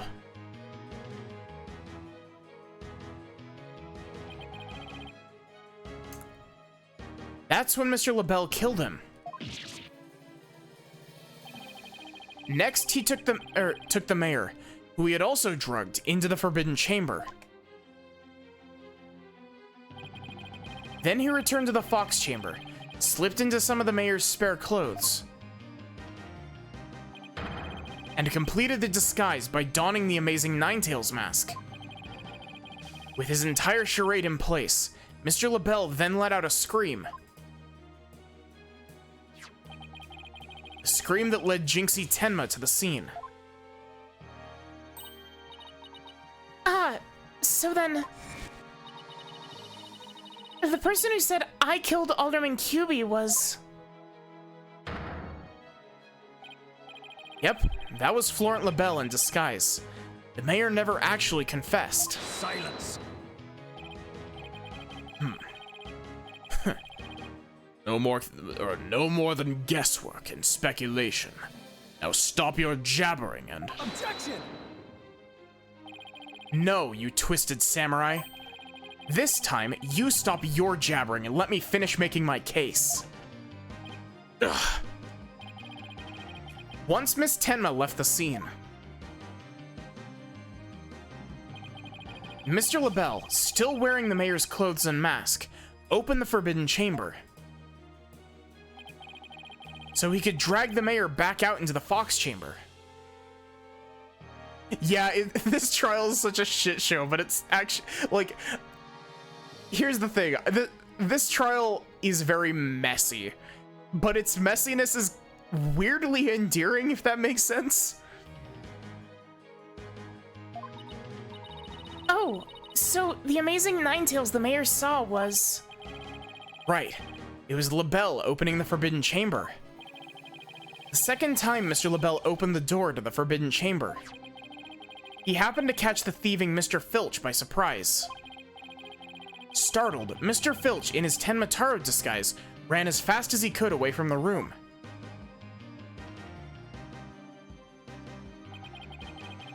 As he did, he left behind a trail of feathers and tracks, and gave Miss Tenma the scare of her life in the hallway. With no one left to witness the events that had occurred, Mr. LaBelle then proceeded to drag the sleeping mayor back into the Fox Chamber. I see. Well, that all certainly does make sense.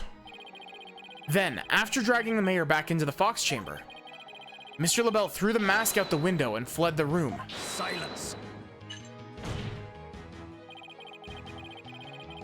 For this absurd theory to work, it requires that the defendant be the amazing Ninetales. However, he was the one pushing for the municipal merger. That such an individual could possibly be the amazing Ninetales is preposterous. Objection! The mayor was blackmailed into pursuing the merger. Miss Tenma's life would have been in danger if he had openly voiced his opinion. That's why he created a secret identity as the amazing Ninetales. Gah! This is madness. No one could possibly hatch such an insane plot. No one except a killer is as insane as his plot, and I'd say Florent LaBelle more than qualifies.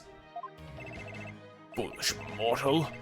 It is at your own peril that you forget who I am. Mayor Tenma, it's okay now. Jinxie will be safe just as soon as Mr. LaBelle is arrested. You are the amazing Ninetales, aren't you?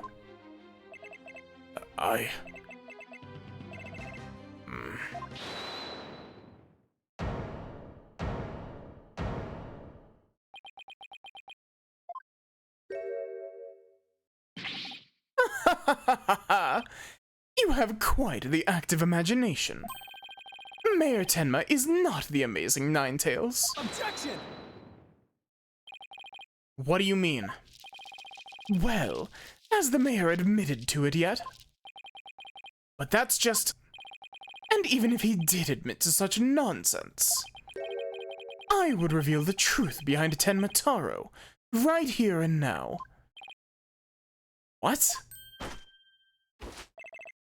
Why, you would dare reveal the secret? My good friend, the alderman, told me all about it. But it wouldn't be good to expose the truth. What with the superstitions, now would it? Look, Florent LaBelle, you're going to jail either way because you're blackmailing somebody in a court of law. Truth behind Tenma Taro? What's he talking about? Go ahead, say it. Say I am the amazing Ninetales. I dare you. Ugh. Objection! Wait. Will somebody please explain what's going on here? Mayor Tenma will do anything to keep the truth behind Tenma Taro a secret. A dark, terrible truth that has been kept secret by the village superstitions. And if the mayor admits to being the amazing Ninetales, you'll expose the truth? Right. I won't have him walking free because of some nonsense you made up. So what now, Justice Dono? Without the mayor's admission, your theory is as useless as you are in battle. I'll show you who's useless. Apollo, don't you dare give up now. I know. Your Honor, I believe Mr. LaBelle's statements warrant a thorough cross-examination. I think that we should just hold LaBelle in contempt of court. After all, the true identity of the Amazing Ninetales is the cornerstone of this case. Why? Yeah, I know, right? You do have a point there. Please answer this court, Mr. LaBelle. Defendant the Amazing Ninetales or not? Or not?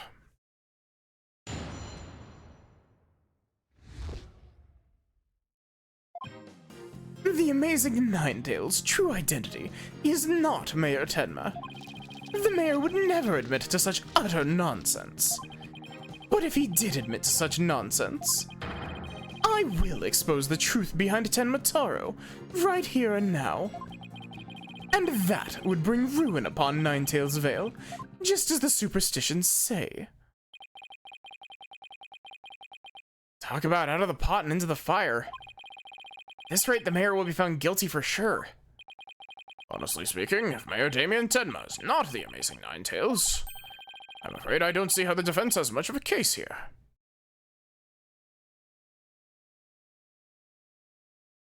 It's like one of those songs that's like 12 minutes long, but like doesn't have enough like content to be 12 minutes long. It only has enough like different stuff in it to be like 3 minutes long. I'm afraid I don't see it how the defense has much of a case here. And let's just leave it at that, shall we? We all know Alderman QB was the Amazing Ninetales anyway. I mean, that's how Ninetales Vale made a comeback. The Alderman was so popular. There's gotta be a hole in that testimony somewhere. But I don't even know where to start. Since we don't have any proof that the mayor is the Amazing Ninetales, then we'll just have to get him to admit it himself. If he admits it, LaBelle's going to expose the secret behind Tenma Taro. We're so close, I know it. The defense may cross-examine the witness. Jesus fucking Christ, why is this lasting so long, you two? Put him in jail already. Your Honor, that's your job. The final cross-examination. Thank God. The Amazing Ninetales' true identity is not Mayor Tenma. Hold it! This whole case only makes sense if the mayor is the Amazing Ninetales. I know you used his mask to create this illusion of a locked room murder. Silence!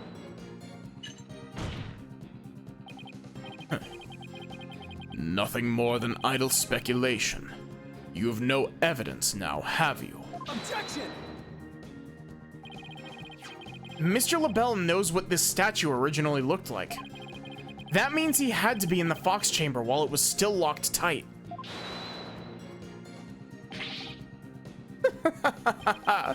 Sorry, but I heard about the statue from Alderman QB. If you don't believe me, just ask him. Oh, but what's that?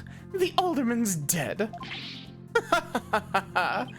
Looks like the joke's on you, my sweaty little friend. I just spat everywhere. Apollo, you mind if I wring his neck? Wait in line, because I'm gonna do it first. Temper, temper. Anyway, I like that Apollo was... I love that Apollo was on board with that as well. Usually Apollo's like, Athena, you need to calm down. But nah, he's just like, fuck you. Wait your turn, Athena. I'm ending this man. Hey, Lobster, how are you doing? The mayor would never admit to such utter nonsense. Hold it! The only nonsense here in this court is you and your assertions. tisk tisk. Such anger is terrible for the skin, you know. Doing okay? Nice. Beauty is like a flower that blooms forth from a serene heart. Also, can I just say, Athena, you break his spine and I'll choke him out. Can I just say, like, yesterday we did Lethal Company, or I guess this morning we did Lethal Company, over on Sin's channel. I was gonna stream it myself, but I was really low on energy. Man, that was a lot of fun. Like, I wanna see if I could, like, I wanna see if we can do that again, because, like, playing Lethal Company with Sin, Liz, Ando, Nagi, and Ghost Dad was really fun. Especially because it was just, like, very chaotic, and Sin got sent to the back rooms, like, 5 times. Beauty is like a flower that blooms forth from a serene heart. Excuse me? I wouldn't expect a wilted peasant like you to understand. Perhaps this fragrance will help the blossom within you bloom. Ah.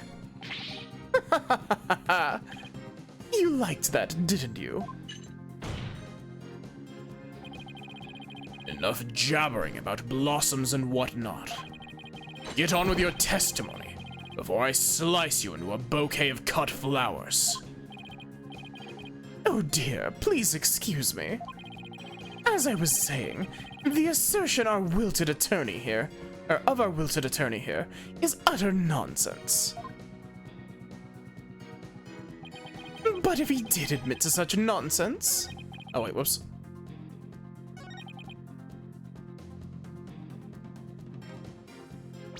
What is the truth about Tenmataro?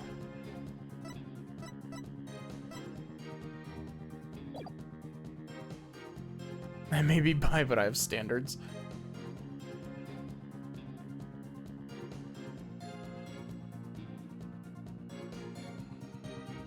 Man, people really like shipping Apollo and Clavier, and like, man, I agree. They're so cute together. But if he did admit to such nonsense, Hold it! you'd be arrested, wouldn't you? Yes, it's true. I would be sacrificed upon the altar of justice, despite my innocence. But what a terrible loss that would be for the future of humankind's cosmetic needs. It is a tragedy that must be averted. Defend me, if you understand this. Silence! The only terrible loss is the time wasted by your ceaseless yammering. If you would avert the tragedy awaiting you, and that vexing visage of yours, then... Yes, I know. Get on with my testimony. Anyhow, suffice to say... Should the mayor admit to the defendant's nonsense, or the defense's nonsense, I will make good on my threat, and... I will expose the truth behind Tenmataro, right here and now. Hold it! I feel like LaBelle's voice has been changing. And just how did you learn of this so-called truth behind Tenmataro? Alderman Kyubi told me all about it. The secret of the Forbidden Chamber, and the truth behind Tenmataro. Why would he share secrets like that with you, Mr. LaBelle? Because of the Alderman's wife. I was looking after her while she was hospitalized. Yeah, I'll cleanse my palate by talking to Clavier. The sad thing is that, if I'm not mistaken, apparently I only remember the very basic case outlines. If I'm not mistaken, Clavier is in case 3, but case 3 is not the next case. Despite this being case 2. He appreciated it so much. He shared the secrets with me. Wait. Did he threaten the alderman in addition to the mayor?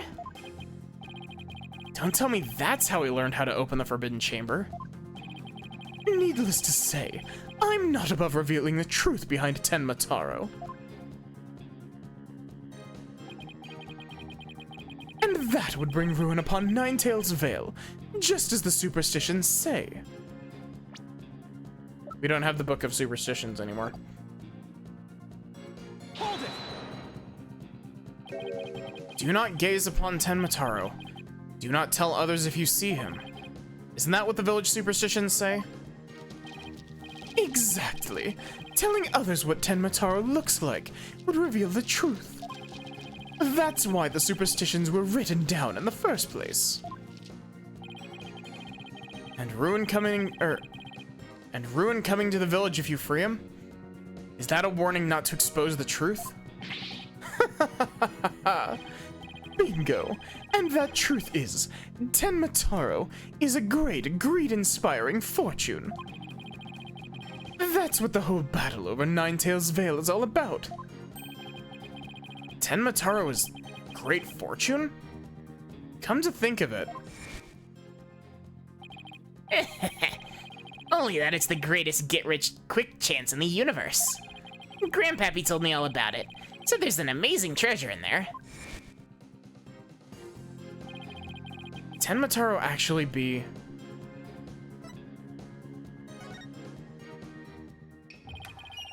Telling the villagers that Tenma Taro is a terrifying yokai is what has scared them away from the Forbidden Chamber and the treasure within.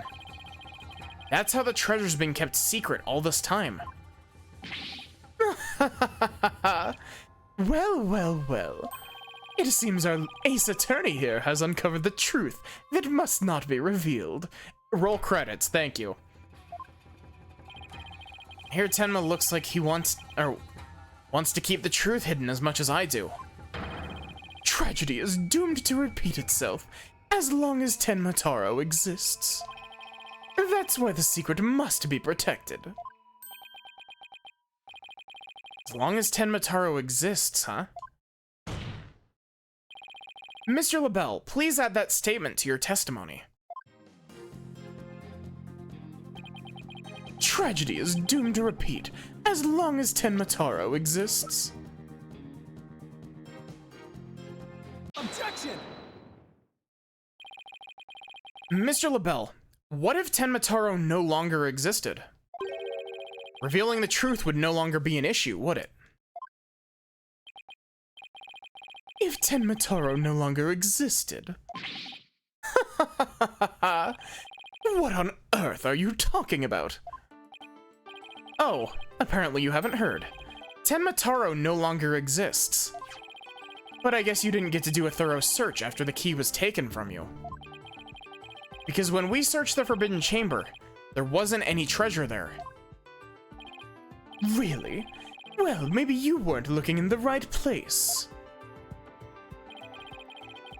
Sorry, but I have proof that Tenma Taro no longer exists. Take a look at this figure. What do we have here? Looks like some sort of creature. We found this in the Forbidden Chamber. It's an Azuki Kozo figure. The great thief Azuki Kozo used to leave them at the scene of his crimes. Are you suggesting that Tenma Taro has been stolen? Yep. Phineas Filch's grandfather, a master thief, was the culprit. And by that hideous moronic caretaker's grandfather, no less. Wow, I'm gonna read that again. I lost all of the steam out of that. And by that hideous moronic caretaker's grandfather, no less. No! My beautiful golden Tenma Taro was... The greed inspired by Tenma Taro can no longer bring ruin upon Ninetails Vale. Isn't that right, Mayor Tenma? The root of tragedy would indeed seem to be gone. In fact, now I recall the alderman revealing the secret to me on the day of our meeting. He must have been speaking of Tenma Taro. Where he said to me, the gold ingot was gone. A single ingot. The gold ingot. You mean the treasure that is Tenmataro's true form? Recall, if you will, the scroll in the Forbidden Chamber. Tenmataro is the yellowish object shown there. Giant gold ingot that my nomadic ancestors bestowed upon Ninetales Vale. Hey Mags, how are you doing? Was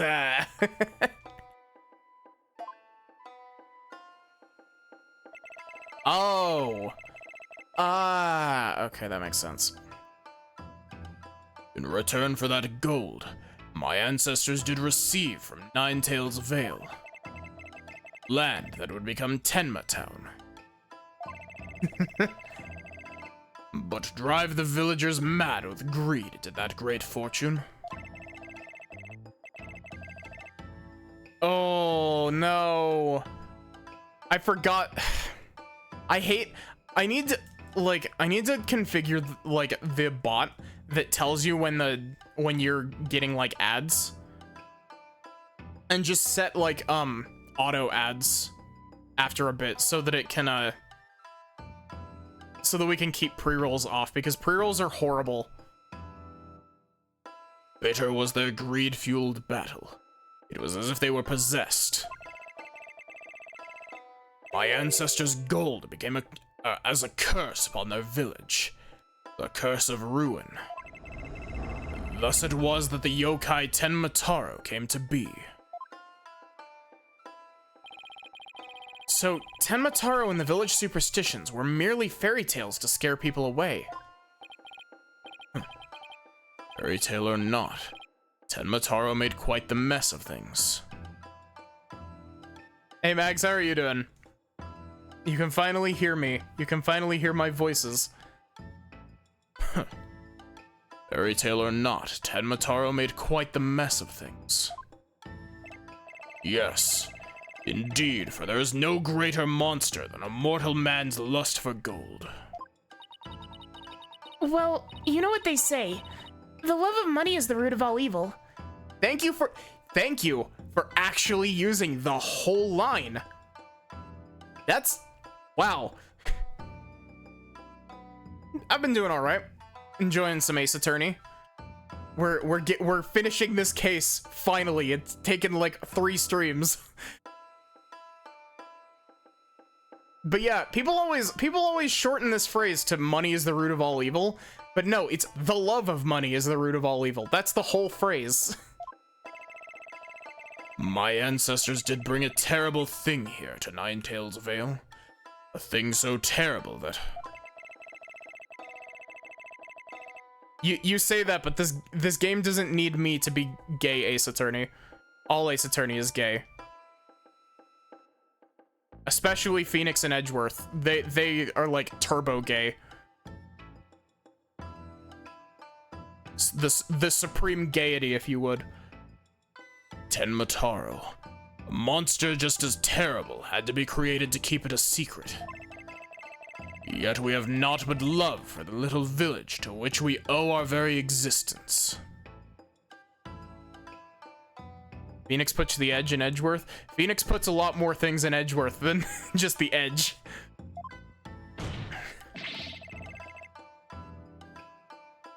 Tenma Town would never seek to take over Ninetales Vale in a merger. Oh my, that was quite a shocking lesson in history. Mr. Mayor, now that we know Tenmataro no longer exists, I always, like, I know I've said this before, but, like, Apollo is very, like, Apollo is very trans man coded. He does voice training every day, every morning. His name is Apollo.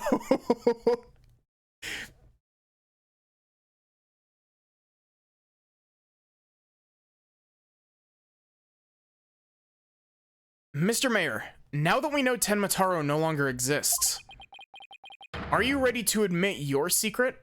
You are the amazing Ninetales, aren't you? No, don't do it. Please, no!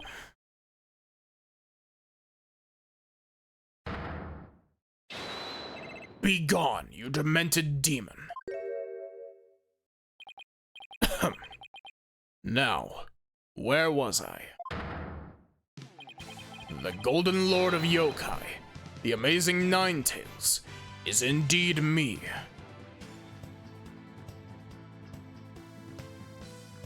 Yeah, I know, right? I like, genuinely, genuinely, I made the same point last time I streamed Ace Attorney. Last Ace Attorney Dual Destinies stream. I was like, it's always, like, Greek gods, Victorian, like, era names.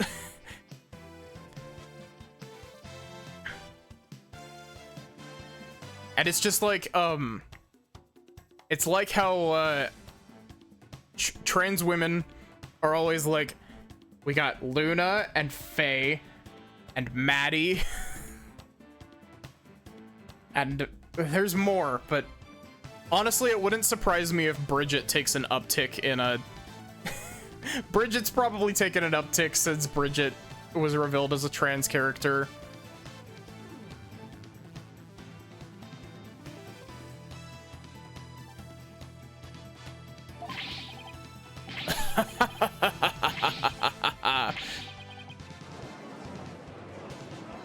Lunas were everywhere. Yeah. I mean, to be fair, like, I also nearly named myself Luna. I also nearly named myself Victoria. And that means Jinxie. Yes? The man wearing the mayor's clothes who you saw collapsed in the Fox Chamber. Was he wearing the amazing Ninetales' mask?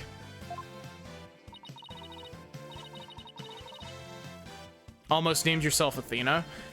You know, no, knowing you, that actually doesn't really surprise me.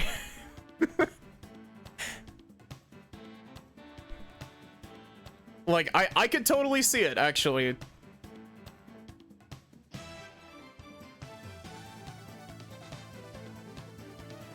What's that supposed to mean? I don't mean that in, like, a mean way. I mean that in, like, a... It's fitting, you know? Like, I could see you using the name Athena.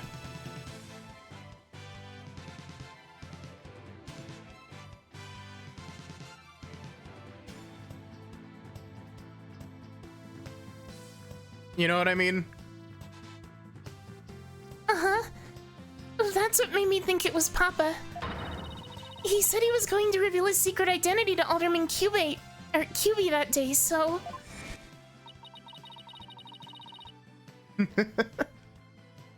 Oh shit, I am bleeding.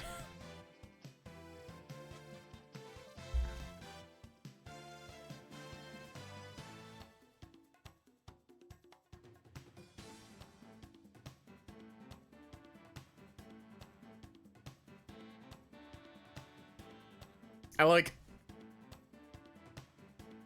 I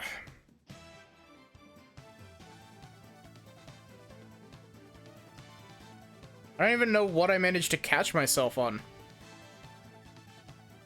I think my, I think what happened is, it's especially weird because it's, like, on top of my ear, too. I think my glasses might have caught me.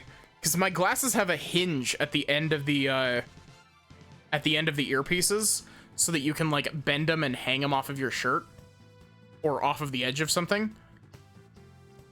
I think I might have, like, caught the top of my ear with one of the hinges on my glasses.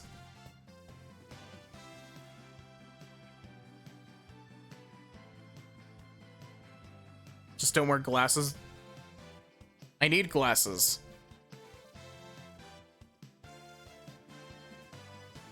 I need glasses, and as you can you've seen me. You've seen me, Megs, and like I look damn good in glasses. So, it really wasn't Papa I saw there, was it?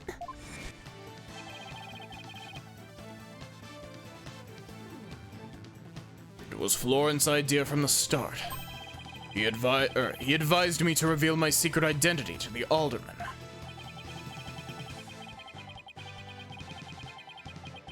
Yeesh, Rube Goldberg machines have less elaborate setups than LaBelle's scheme.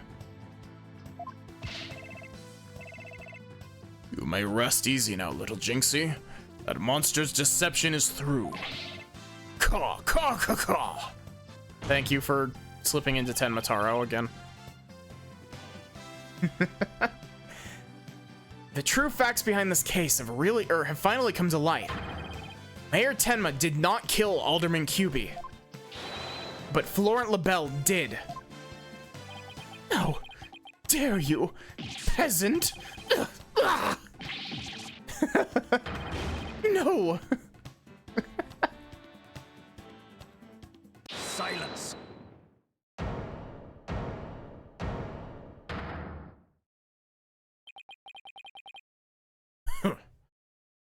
Justice, Dono. You should at least have a real blade in your hands. You desire to cross swords with me. Or have you mistaken this battlefield for a training ground? What's this guy want now?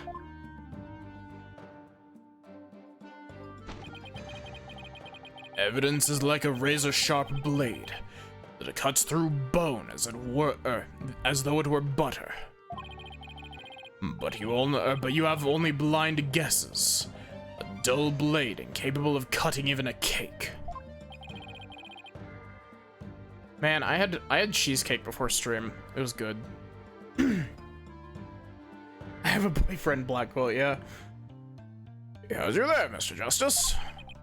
After all, evidence is everything in a court of law. But... they're right. Let's see some evidence. Of course, a perfect being like me wouldn't leave any incriminating evidence behind.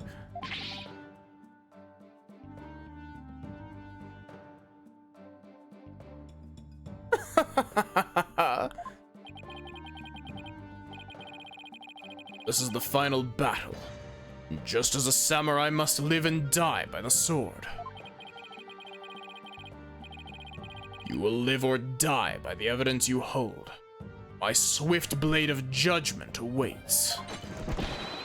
Now, present your conclusive evidence, or don't you have any?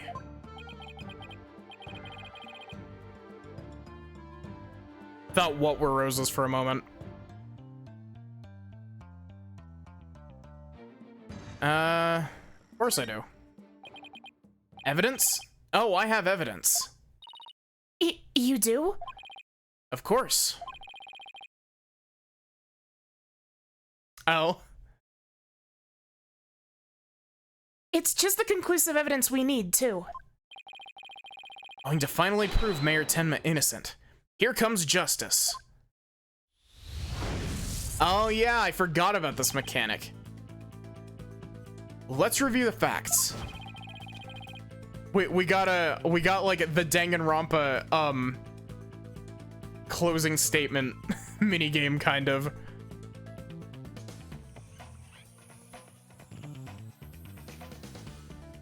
You mean voices like these? I'm glad that you like my voices. The most damning evidence against the mayor was the crime scene itself. The mayor and the victim were the only two people found in the room. Also, we all thought the alderman was killed because he was the Amazing Ninetales. But as we now know, of course, we were way off. The Amazing Ninetales is really Mayor Damien Tenma. That's why when his daughter Jinxie saw the Amazing Ninetales collapsed at the scene, she mistook him for her father. I really like Jinxie's design. It's very simple, but I love it. Those are the facts we've revealed. However, Mr. LaBelle asserts that he did not leave any evidence at the scene of the crime. But he didn't say anything about evidence outside the crime scene. Maybe he isn't as clever as he thinks he is. Does any of the evidence found outside the crime scene provide any clues? It's the Amazing Ninetales mask, because it has hair in it.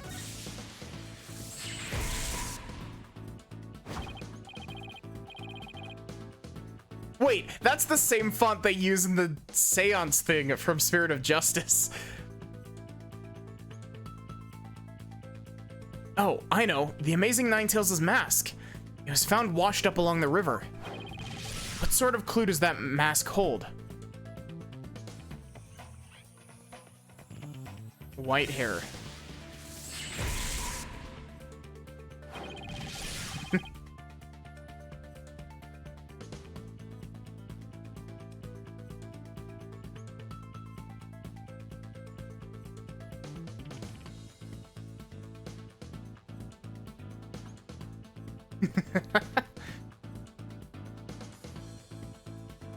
What about the hair left in the mask? Who does that belong to? Florent LaBelle.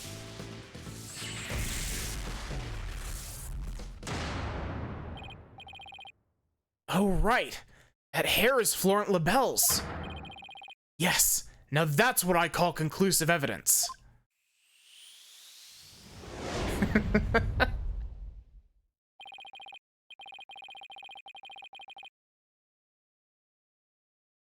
Voicemails for what? Well, Mr. Justice, do you have any conclusive evidence to present this to this court? Wow, I tripped over that sentence a lot. Of course I do. Observe this mask, if you will. That mask? How is that conclusive evidence? Phone voicemails? It's not the mask itself, but the white hair inside it. We originally thought it belonged to Alderman Rex Cuby. Yes, but the Amazing Ninetales, as we now know, is Mayor Tenma, so... That is correct. So the question is, whose hair could this be? And the answer to that is the last person to have worn it before it was discarded. That would be you, Mr. Florent LaBelle. What are you talking about? I never had hideous white hair like that. Silence. It would appear your coup de grace failed to hit its mark. This freakish fop is not the white hair type. Because he's busy being one ludicrously garish color or another. Objection! No, Prosecutor Blackwell. It's you who has made a fatal error. What? Remember where this mask was found? It washed up by the side of the river. With that in mind, this last piece of evidence will solve all the remaining riddles. Take that! That's... What's that? This is Mr. LaBelle's own private brand of hair color. It washes out with just water. The court will also recall that the Amazing Ninetales' mask washed up along the side of the village river with white hair inside it. What's this? Are you saying that Preeny Peacock's hair color is... That's exactly what I'm saying. Mr. LaBelle's hair color is a freaky work of fiction. But thanks to the river flowing through Ninetales Vale, we now have a real-life expose. The white hair in this mask is conclusive evidence proving that you're the real killer. A DNA test is all we need to prove it, and we both know we'll get a match. Admit it. Florent LaBelle, you were the one who killed Alderman Rex Cuby. You... peasant. How dare you! Ah! You profane my beauty like hell. I do not like your face, buddy. Your teeth are too well rendered.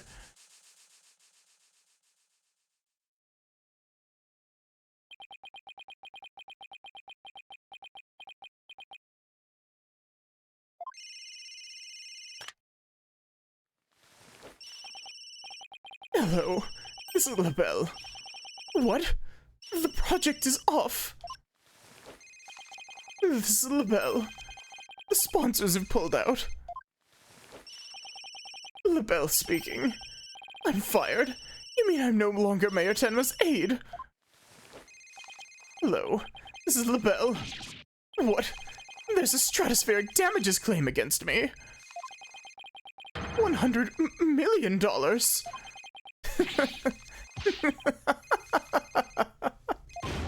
I'm finished. Washed up. Stick a fork in me. I'm done.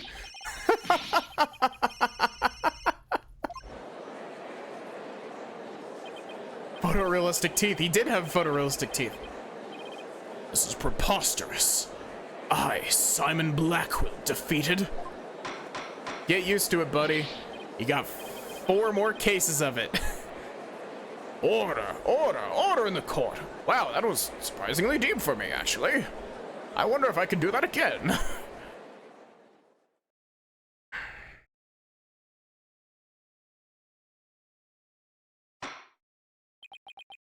Well, this is quite the unexpected outcome.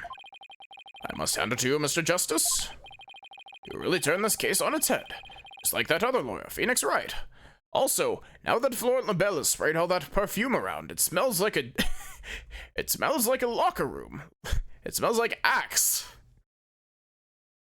That's one of my, like, core memories about high school, was just, like, even walking next to the men's locker room was, like, you could smell Axe from, like, a full 5 feet outside.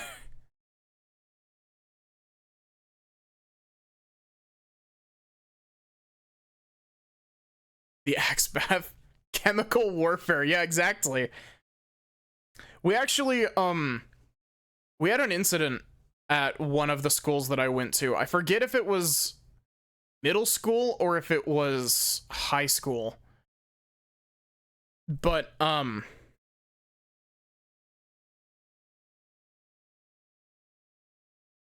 forget if it was high school or middle school, but, we once had to, like, evacuate a section of the building because somebody basically taped down the thing on a can of Axe spray and, like, tossed it like a fucking smoke grenade. And it was just, like, sat there filling one of the locker rooms for, like, hours. They ran out before they actually found it, and it just, like, wafted out. It was a horrible... I think this, if I'm not mistaken, I think this was middle school, because, the locker rooms in my middle school were, like, set up in a really stupid spot, because we had this weird stairwell that was, like, basically, it came down on the left and right, and then had a plateau, and then went down back into the middle. And on the 2 plateaus on either side is where the boys and the girls' locker room was. Pull the zip tie, toss it in a room, and just gas out the whole room. Yeah, we had an incident with the, with someone making a flamethrower out of Axe body spray as well. Kids are fucking stupid. You really turned this case on its head. It's like that other lawyer, Phoenix Wright. Wait, that was a compliment, right? Prosecutor Blackwell, what have you done with Florent LaBelle? Execution. The defaced man has withered like a flower without water. One of the officers is currently tending to him with a sprinkler. Wouldn't that just wash even more of his makeup off? Allow me to explain the actions of the guilty party in detail. The motive, of course, was to steal the gold ingot known as Tenma Taro. However, few are allowed into the manor due to its cultural ties to Ninetales Vale. LaBelle set in motion plans to gain access to the manor, and the gold within via the merger. But the efforts of the amazing Ninetales saw those plans come to a halt. And thus, LaBelle murdered the alderman and attempted to pin the blame on Mayor Tenma.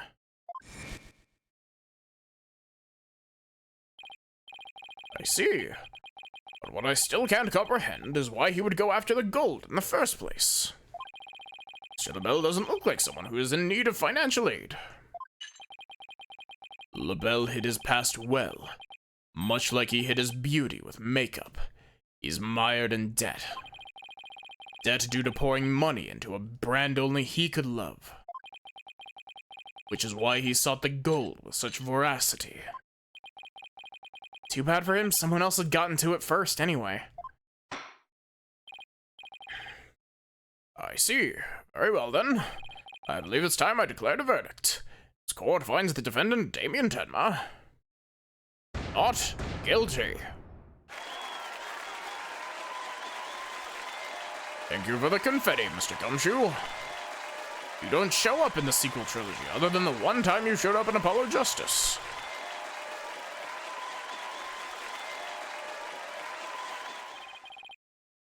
We'll be getting more Gumshoe later this year, though. We're getting remasters of Investigations 1 and 2, which have Gumshoe in them. Also, give me a sec.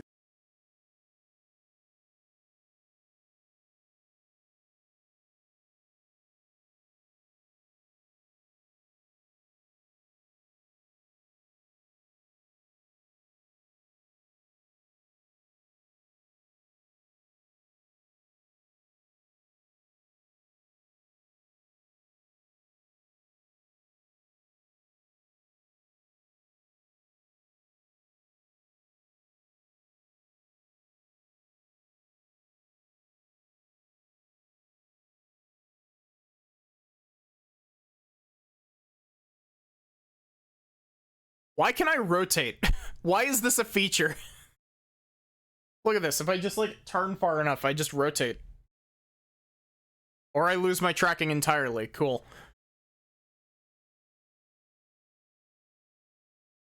Court is adjourned. Also, thank you for the hydrate, banana.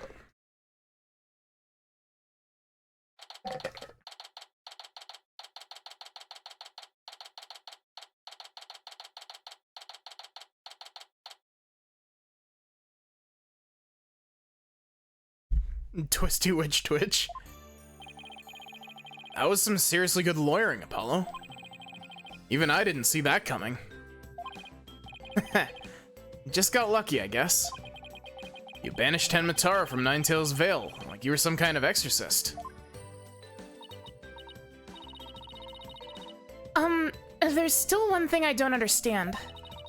How come Mr. LaBelle didn't kill Mayor Tenma, too? He could have set it up so the mayor murdered the alderman, then died from a counterattack. That would have removed at least one possible fly from the ointment. I was wondering about that too. But I have a hunch LaBelle was biding his time. He was planning on exposing the amazing Ninetales' true identity himself. Huh? But why? Because the mayor, I nearly read that as the mayor. The mayor was the amazing Ninetales.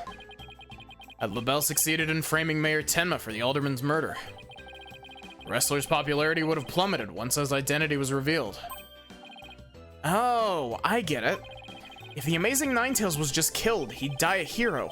But if he was proved a villain, his fans would abandon him, making the merger that much easier. Right. I'm kind of surprised that LaBelle didn't try to cancel him on Twitter.com. Then, when the merger was complete, and everything cooled down, he'd be able to search the Forbidden Chamber at his leisure. What an insanely intricate plot. Caw, caw, caw, caw. A most excellent job clearing my name. A feat worthy of the Demon Lord's approval. Why are you acting like Tenmataro again? Let this be of no concern to you. How could it not concern me? Tenmataro, be gone. Gah. Jinxie. Seems like ages since I've last laid eyes on you. Papa, you're finally back. I really enjoy cosplay, Apollo. You should try it sometime.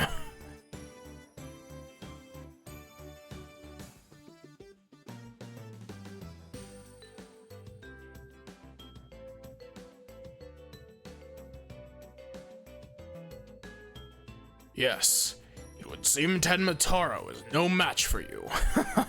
I'm not scared of that silly yokai anymore. Your father's a free man now, Jinxie. Isn't that great?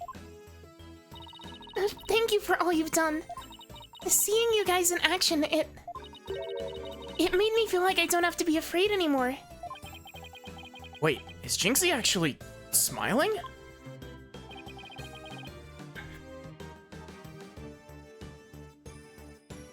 This is all thanks to you two. Too bad the amazing Ninetales will have to retire, though. Aw, how come? Once everyone hears I'm the amazing Ninetales, my fan base will nosedive. Wow, what was that stutter?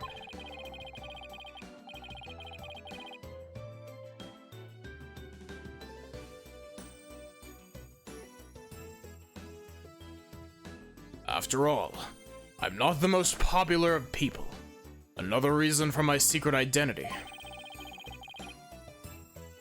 I don't see how I could possibly continue. I think you've misjudged yourself. Take a look outside. Say, now that you mention it, what's all that noise out there? Big crowd gathered outside the courthouse once the news broke. Seems they want to get a glimpse of Mayor Damien Tenma, the man behind the mask. And to root for your return to the wrestling ring. Rooting? For me? But I thought I was nothing more than a malefactor in their eyes. Malefactor's a good word. The only one who really matters is Jinxie. Show her how cool you really are. Yeah, you're the coolest when you're out there fighting in the ring, Papa. Jinxie. Here, I think you'll be needing this. Take that!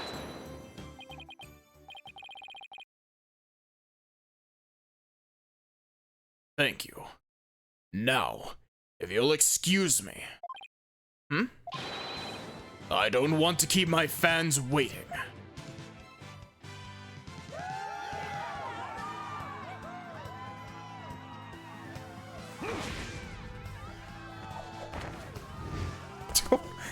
He ripped that suit off like a fucking Yakuza character.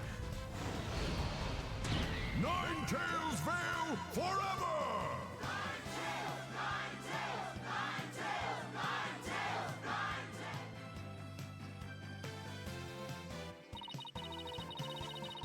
I sure hope they can settle the problems between Tenma Town and Ninetales Vale. Me too. I'm sure they'll be fine. After all, the blackmailer slash killer is behind bars, and the merger is no longer an issue. He'll surely sing karaoke next. Nah, that's next case. Plus, the amazing Ninetales is obviously still a hit. I suspect Ninetales Vale will be too. And it's all because we believed in our client, just like you said. Okay, people. Now that we've got that one in the bag, let's go get something to eat. I'm starving. Sounds good. I've been so nervous I haven't eaten since yesterday. Better keep eating, Apollo. Or you might have to start looking up at me. Huh? I'm definitely past my growth Whoops. I'm definitely past my growth phase, and you should be about past yours too. I like the idea that Apollo is a short king. Are you kidding me? I'm just getting started.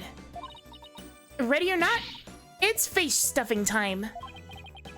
Keep eating like that, and the only direction you'll grow is sideways. Very funny. But I've got a hollow leg. I can eat as much as I want without gaining an ounce. Really? Wow, I can't wait to see this. Calories? Just try to let them stick on me. Alright already, you two. Let's get going before the old man closes shop. Eldoon's Noodles is in an all-night stand, you know? I'm with Mr. Wright. Let's go. I've been waiting to have a bowl from there ever since Mr. Wright told me about them. Well, what are we waiting for? Also, Eldoon's Noodles, the place from Apollo Justice. Noodles are on me today, so I expect some serious eating from you two. Yay, thanks, boss. I won't let you down. Ina has no idea what she's getting into. Mr. Eldoon's Noodles are so hot and salty. 2 bowls would kill a man.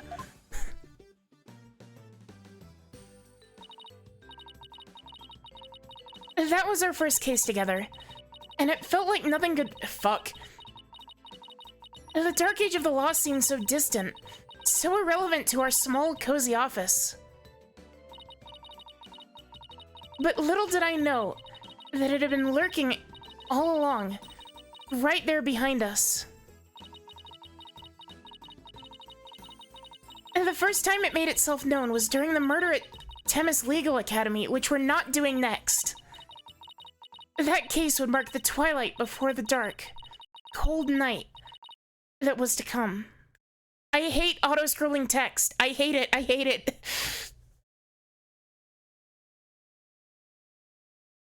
So, fun fact. Case 3 in this game is not Case 3. It doesn't matter what anyone tells you. The DLC case is actually Case 3.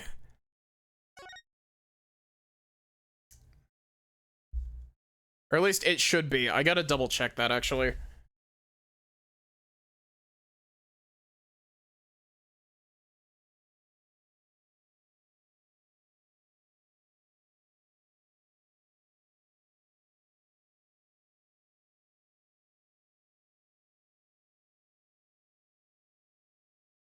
Let's see.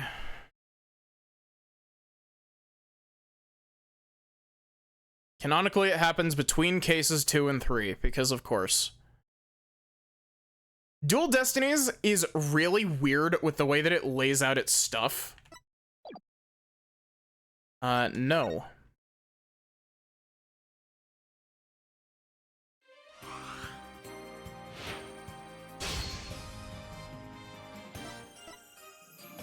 Episodes.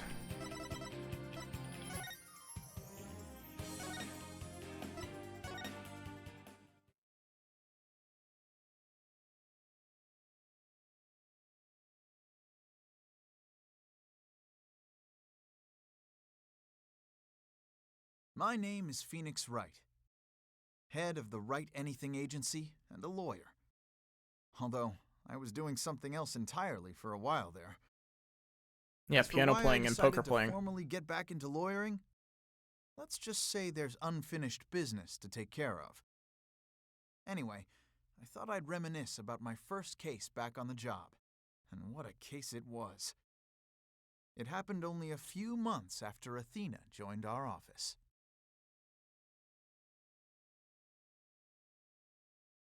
Would you like to hear how frustrating Dual Destiny's timeline is? The chronological order of the Dual Destinies cases. I'll shut up and watch.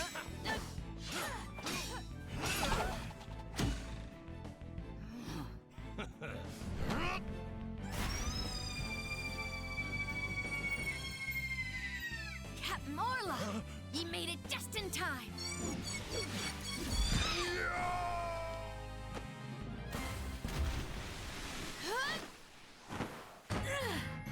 We be pirates, we love to sail the 7 seas. Just a bunch of scallywags who are as free can be.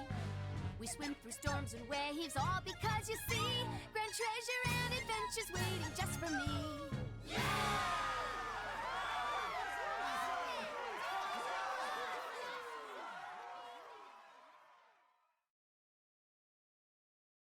Anything but the orca, please. So, the chronological order of Dual Destinies is Case 2, DLC 3, 4, 1, 5. Actually, no. That's not even technically correct, because it's 3-4-1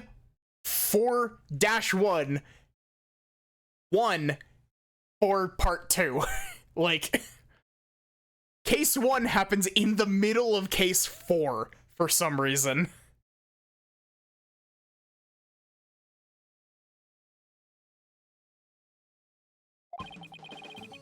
Today's my first day back on the job as a lawyer. Putting this attorney's badge on again really makes it hit home. Boy, am I pumped. Even Trucy said, looking good, Daddy. So Athena, Apollo, what do you think of the old attorney's badge? Wow. This ship-shape aquarium show is great. I can't get enough of it. Athena? I still can't believe they showed the Swashbuckler Spectacular on TV. Good thing I recorded this. Now, who's ready for another viewing? You've already watched it 5 times. Let's watch something else now. How can you even suggest such a thing? This show is therapeutic. Boss here, asking you guys a question. Yeah, it's really weird seeing Apollo in scenes like this, isn't it? What's so therapeutic about watching a killer whale? What, don't you know anything? Animal-assisted therapy is an established psychiatric treatment. You're kidding. Kind of thing really exists? I think I slipped into the Phoenix voice for that by accident. They're very similar. It's a real thing. I've been to the aquarium myself to try it, and it really helps. I still go there every now and then to further my psychology studies. The last time I went, I saw a dolphin and an orca swimming around together. It was so... Hey, you used to think you could quit goofing off and do some work for a change? Work? But we've already cleaned the... Work, but we've already cleaned the toilet. Twice. Each. Hey, wait a minute. Is that your badge I see? Wow, congrats on getting your attorney's badge back, boss. Thanks. Starting today, I'm officially a lawyer again. Sheesh, took him long enough to notice. Gee, Mr. Wright, that badge on you suddenly looks so capable. Thanks. It's not like I was some lazy bum, you know? But what made you suddenly so fired up to get your badge back anyway? Well, I made a promise to a certain someone. An important promise. My boyfriend, Miles Edgeworth. What could be so important, kissing Miles Edgeworth? Anyway, we have 3 lawyers now, so we better start taking on lots of work. Yeah, you can see it on their lapels, and it's very small compared to how it is in evidence.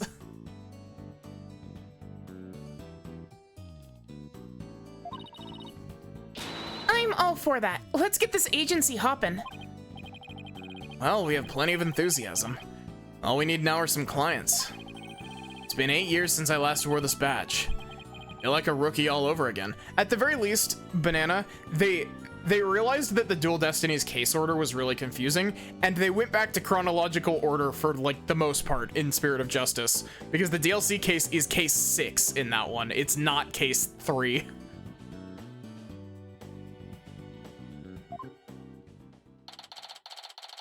And this just in. The owner of Shipshape Aquarium, Captain Jack Shipley, has been murdered. The suspect in the case is reportedly already in custody inside the aquarium. Isn't that the aquarium we were just watching, Athena? It is. I can't believe it. A murder at Shipshape Aquarium? But I love that place. We need to get to the bottom of this. Really? I guess I'm in luck then. Oh wait, that's not your, that shouldn't be your voice. I need Phoenix Wright to save my friend. Who in the world is this? Are you a client? Also, I love this design. This design is so good. Wait, that costume. It looks just like... I've got it. You must work at Shipshape Aquarium. That's right. You minnow it. Minnow it. Fuck. This is gonna be the whole case, isn't it? I'm Sasha Buckler. I perform like an agile catfish. In our pirate show, it'll blowfish your mind. You know, blowfish? Those puns floundered a bit. That's... Banana, that's a very you pun to make. This design is oozing gender envy. Yeah. I could see it. It's... I like it a lot.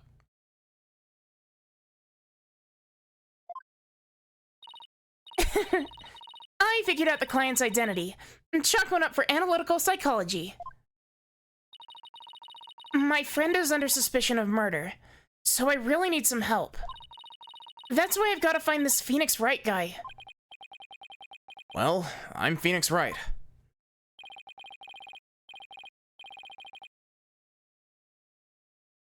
This is Apollo Justice and Athena Sykes. They're lawyers too. If there's anything you need, all you have to do is ask. And same goes for me too, Miss Buckler. Just call me Sasha. And I'll call you all by your first names too, if that's alright. Phoenix, Apollo, Athena. You have to help me. Please, save my friend. Guess we'd better start by asking her more about her defense request.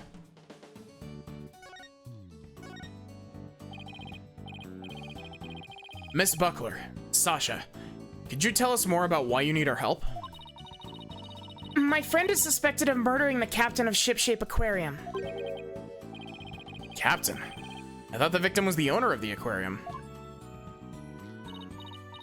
Yeah, well, our aquarium has a pirate ship theme. That's why we call the owner our captain, and we call the employees crew, too. That's a pretty unusual aquarium you've got there. Anyway, one of the crew members, my friend, is being suspected of the captain's murder. They've already decided she's guilty. I think they're going to give her the death penalty.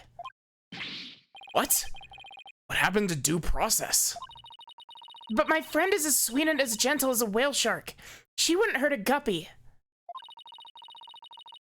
I know there's no way she murdered anyone, but they won't believe me. But with a name like Wright, I figured you'd be able to help me set them straight. Well, if it's straight you're looking for... Wait a minute. Don't tell me she picked you all because of a bad pun? Ouch. I see my reputation doesn't precede me. But seriously, my name can't be the real reason she's here. What's the real reason you picked me, Sasha? Well, to be honest, I asked a whole slew of lawyers, but they all refused. They said stuff like, there's no merit to taking your case, or, I'm not sure I can help. They're all as cruel as sharks, with hearts punier than whitebait. Oh, I can really feel Sasha's frustration. These two voices are gonna blend together bad. You've come to the wrong place. This place is about as straight as a river, yeah? With nobody on her side, she must feel all alone. Helping people like her is the whole reason I became a lawyer in the first place. Cool, you're calling back to the original trilogy. And then, I heard about a lawyer named Phoenix Wright. They say he defends clients to the end, no matter how bleak the circumstances. Sasha's mouth is also really big. Guess my reputation does precede me. Not sure how well deserved it is, though. I thought to myself, if anyone can save my friend, it's you, Phoenix. Quite a tall order for a man who's just got his badge back. I don't want to let Sasha down, or her friend. Let's help her, Mr. Wright. Let's save her friend. That's just what I was thinking. Sasha, we'll accept your case. You will? Oh, thank you. You're a lifesaver, literally. Well, no time to stand around and mull it over things. I want you to meet my friend right away. Come to Shipshape Aquarium with me. You got it. I'll go too. Sorry, but I'll need you to stay here and keep an eye on the office until Trucy gets back. You never know when a new client might stop by. How come I'm the one who has to stay behind? Thanks a million, Apollo. Well, ladies, let's move to the aquarium, shall we?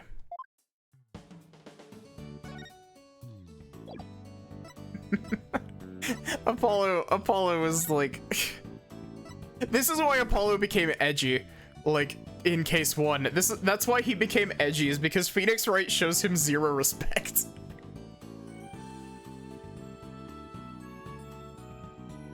Can Edgeworth do that? No, he's at work, Apollo.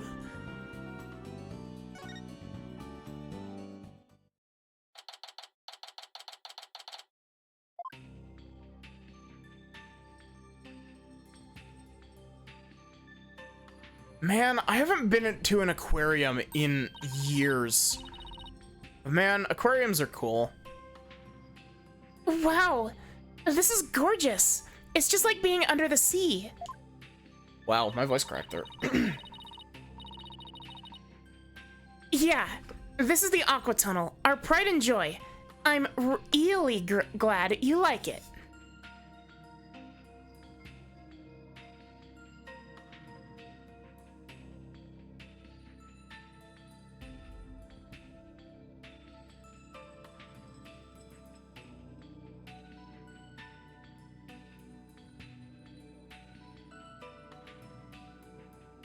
We'll call him. Yeah, that's right. I heard your conversations.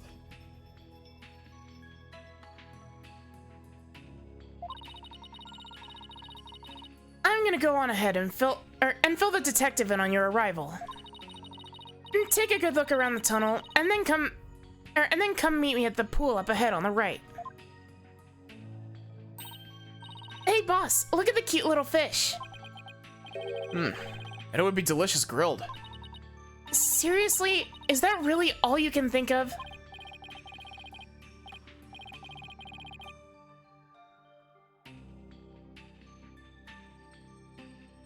Well, I didn't get to eat lunch today. Oh, and here comes some grilled chicken.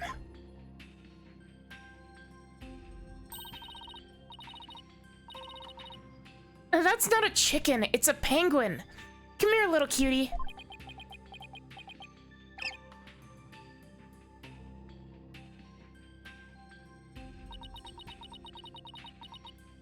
It ignored me. Maybe it was hungry too. Oh, look. It dropped something. Ah, it's an ad for the Swashbuckler Spectacular show. That penguin had a whole bunch of these stuffed in its backpack. So it's passing out flyers, huh? How cute. Carrier penguin that distributes flyers? We could use one of those for our office.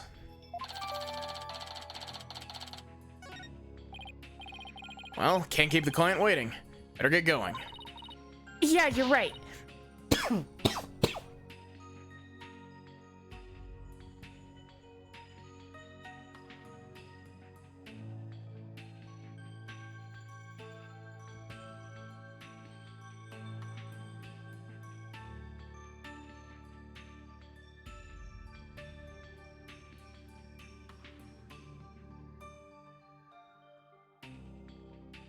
Did I get rotated?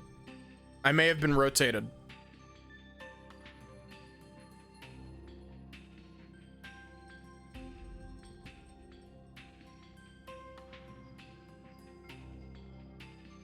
I did get rotated slightly. Yeah, you're right. Time to roll up our sleeves.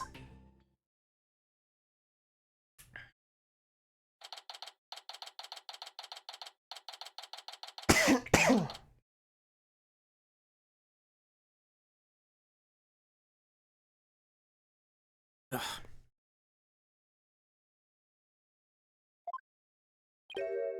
Huh? I don't see Sasha. I keep nearly saying Shasha. Ah, are you two the lawyers Miss Buckler mentioned? Detective Fulbright, are you the lead detective on this case? That's right. As long as evil exists in this world, there'll be no rest for me. And who is your sea urchin-like friend there? I don't believe we've met. Is he talking about me? I'm the defense lawyer, Phoenix Wright. Well, I'm Detective Bobby Fulbright. People don't usually get to see this area. It's only open now because of the investigation. You two are pretty lucky to get this peek behind the scenes of an aquarium. Lucky, right. This guy's even louder than Apollo. Holy shit, that's loud. So where's the suspect being questioned? And where's Miss Buckler? Here I be, me buckos.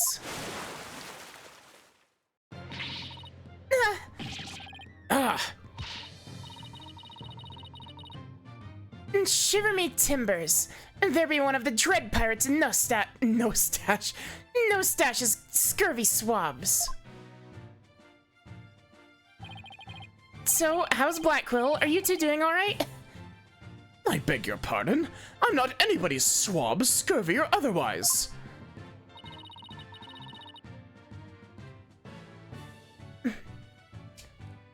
More shameless than a sea lion, you be. Trying to make off with me best bucko.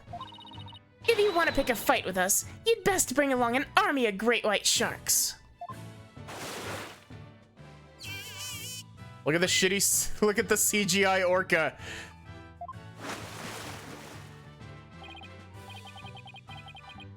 Sasha, what's going on here? Let me introduce you. This is the friend I was telling you about. Her name is Aura Shipley. But she only responds to Orla, so that's what people call her. I'm her trainer. Yeah, the model quality on the orca is not good. She's the suspect in the murder, but she'd never hurt anybody. She's the suspect? Yeah, and thank goodness you came before they put her down. I'm really grateful to the two of you. I just know you'll save Orla. What? Don't tell me you didn't even know who your client was. An orca is the suspect? Our client is an orca. Is this for real? Oh, did I forget to mention that? Oopsie. That's one very big oopsie.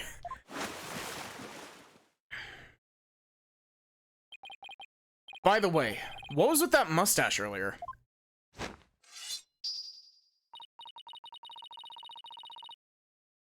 Oh, this be part of my costume for the Swashbuckler Spectacular.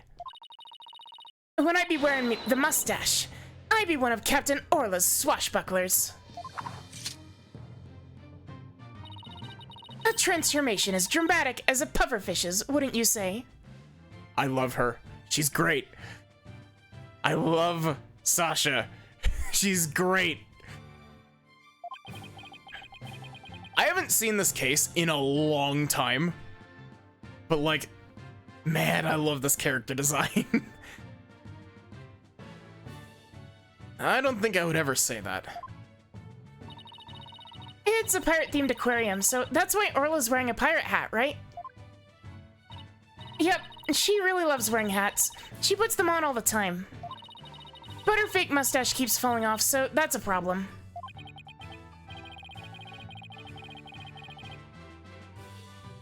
You want to know what? This is gonna be a really weird, like, kind of deep cut reference. You want to know what Sasha reminds me of? Sasha reminds me of Roxanne. I think, or at least I think her name is Roxanne, the poison type gym leader from Pokemon Black and White 2. That's the guitarist.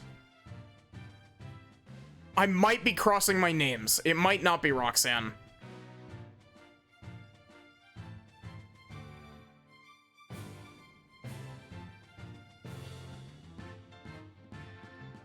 Actually, Roxanne is a different character, isn't it?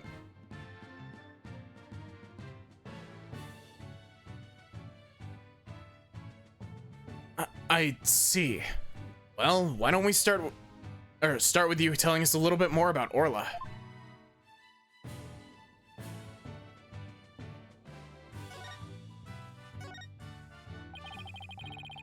So you're really serious about me defending Orla? Of course I am. You're the only one who can do it, Phoenix. I heard you once question an animal during a trial, and that got your client off the hook. No way, you did that? I, might have tried something like that at one point in my career. Oh, you're gonna have to tell me about this later, or I'll ask Apollo for all the juicy details. Apollo won't know. When I heard you don't discriminate against animals, I knew you'd hear me out. I have to warn you, though. I don't know anything about orcas. I mean, they don't eat people, do they? Yikes. I think I made her mad. I won't have you talk that way in front of Orla.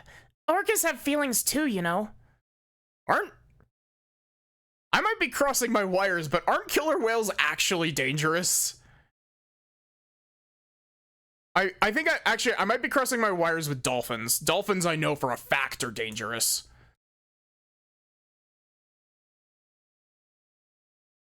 Phoenix is now realizing all of his crazy plans are coming back to bite him. Also, can I just say, Blahaj. Yes, they're very dangerous. They attack yachts. I know that much. Which is based. Yeah, boss, they have emotions just like we do. Sorry. Is anger the only feeling I inspire in women?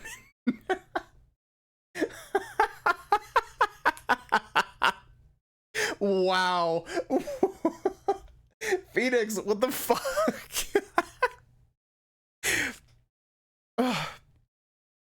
Not in Maya. Maya's like your best friend.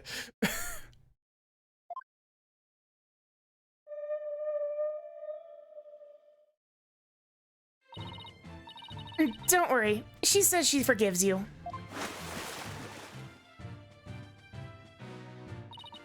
Besides, orcas are very picky eaters. Orla here only eats fish.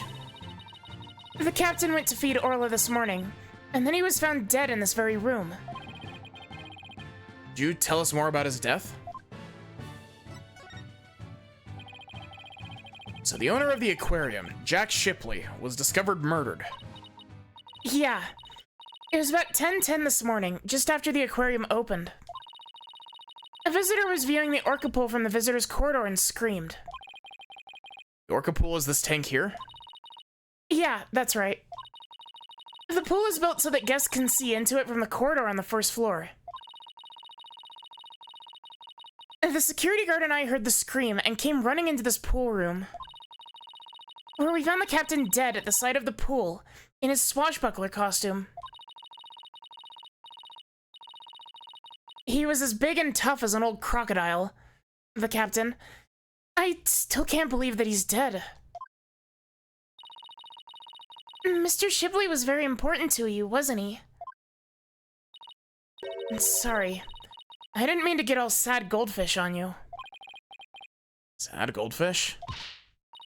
Okay, time to snap her out of it. When it's showtime, it's time to smile. And that's what the captain always said.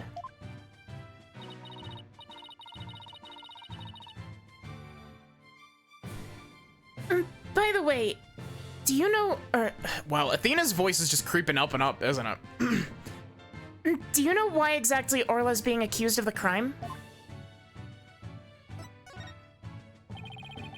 Can you think of any reason why Orla would come under suspicion? The police think Orla went berserk during practice for the Swashbuckler Spectacular. But Orla would never do anything like that, right, Orla?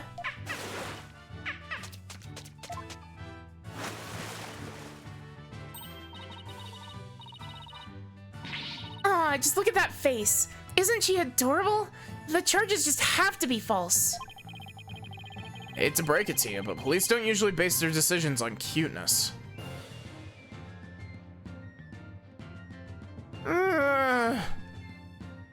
It's happened more times than zero, Phoenix, unfortunately. Take a look at April May from the first game. That's right. We base them on facts. Take a look at this. Gold doubloons. Photo of the victim, huh? He's got a wound on his head. Very perceptive. Victim and the orca were the only ones here. What's more, we couldn't find a weapon of any kind around. I just realized, like, if I decide to put, like, a game in between, like, parts of Ace Attorney, I'm gonna have to replay this opening segment, aren't I? So, what's the theory on how Orla supposedly killed the victim? They say orcas sometimes kill their prey by ramming into them underwater. We believe this orca did just that by pulling the victim into the 65-foot pool and then ramming him while they were in the water.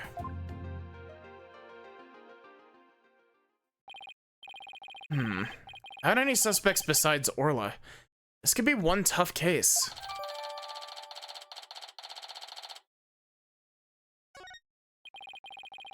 No official autopsy has been ordered, but an orca attack makes sense. Why hasn't one been ordered? Accidental death due to a failure to exercise proper oversight over an animal. Medical examiner said it wasn't a homicide, so we don't need an autopsy. So, Orla's going to be put down without a proper investigation? That isn't fair! That's nothing short of police negligence, Detective Fulbright. The incident wasn't determined a homicide, so there's nothing we can do, Miss Sykes. Ordinarily, the owner of the aquarium would be held responsible for the oversight failure. The owner is the victim himself, so all we can do is hold the orca responsible. Phoenix, is there anything you can do? They're going to put Orla down. Sasha and Orla are depending on me. I want to do everything I can to help them. But how do I help an orca? Wait. Yes, I can do this. Set Orla free. Isn't that the plot of Free Willy? Free Willy, this shit.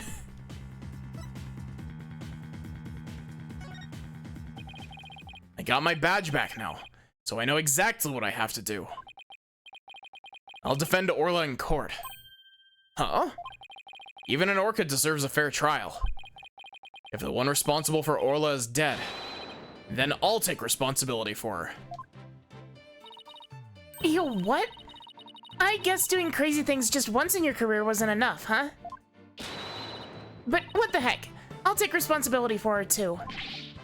Are you two insane? This is a case of accidental death caused by an animal. It's not a murder case. With no evidence of foul play, this case will never go to court. Then let us investigate the crime scene. If we can prove this was a murder, we might be able to take it to trial. And then Orla would certainly need the help of a few good lawyers. I guess so. But who's ever heard of a trial for a killer whale? Just because it's never been done before doesn't mean we can't do it now. What? Please, Detective Fulbright, for justice's sake. Police have determined that an animal that has harmed a human should be put down.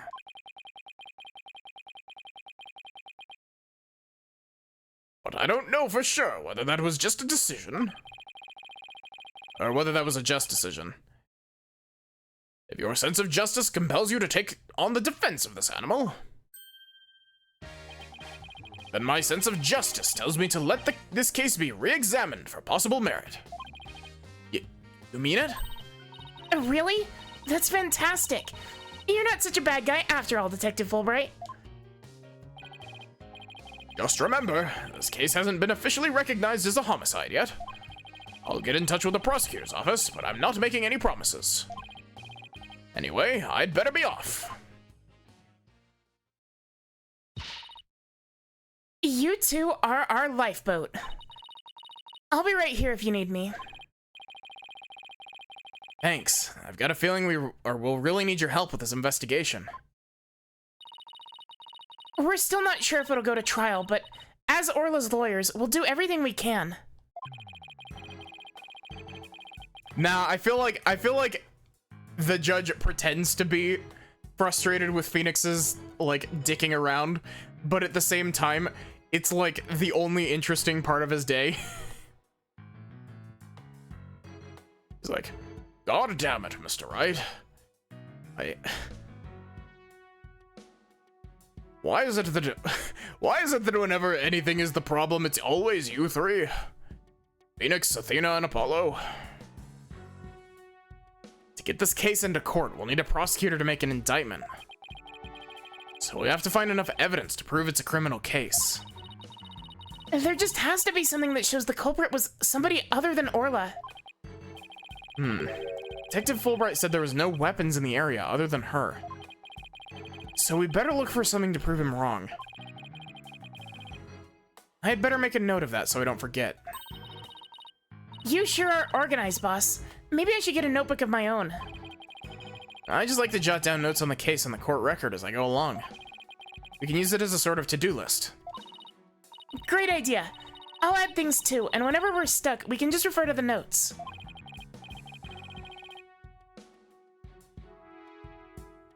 Read my notes. Cool, I already got the tutorial on this. There, note jotted. Now let's investigate this crime scene. There has to be some evidence here we can use in court. Examining the crime scene from every angle is the key here. That's right. If we change our perspective, we might come across new evidence. Let's first see what we can find. We'll use this. When we're ready, yep, we can... Boss, how are you pronouncing those symbols? If there's a particular spot that's got your attention, get right up to it and look away. Like that outline of the body on the far right there? Of course, talking to everybody involved is one of the keys to a good investigation. Exactly, and if we present items to people, we might learn even more. They have to give you the tutorial here, because technically speaking, if you're stupid enough, you could play the DLC case first in the original release of the game. And you can play it at any, like, you can play the DLC case first in this version of the game as well, as we saw by me going to chapter select, but...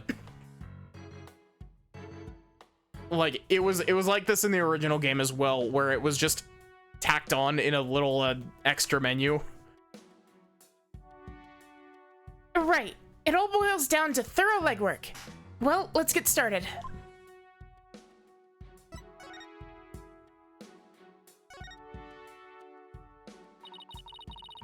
Is that show makeup above Orla's eye?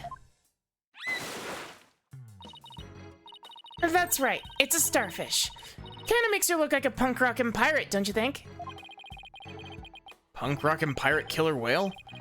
Ugh, it's official. Society's on the road to ruin. Well, I think Orla is one hot rockfish. Speaking of rockin', how do you get Orla to do what you want during the show? I give her signals with this whistle.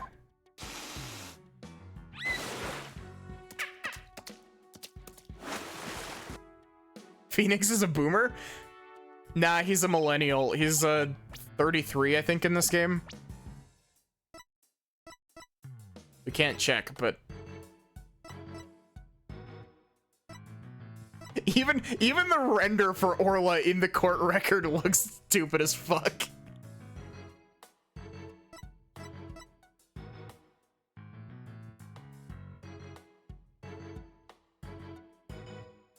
Man, I really wish that we got to see more of Phoenix and Trucy's interactions.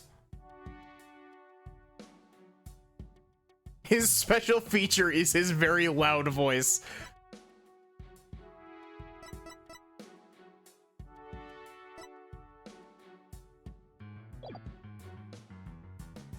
No, but I didn't hear anything just now. This sounds out of the range of human hearing, just like a dog whistle. Orcas have better hearing than people do.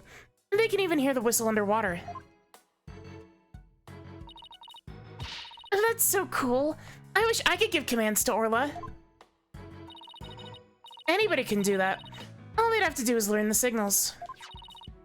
Here, Athena, you can have one of our whistles. Consider it a present. Gee, thanks. Ina's voice just keeps going up and up, and even though I'm actively trying to not do it, it keeps happening. As for the actual commands, I'm afraid I can't teach them to you. They're top secret.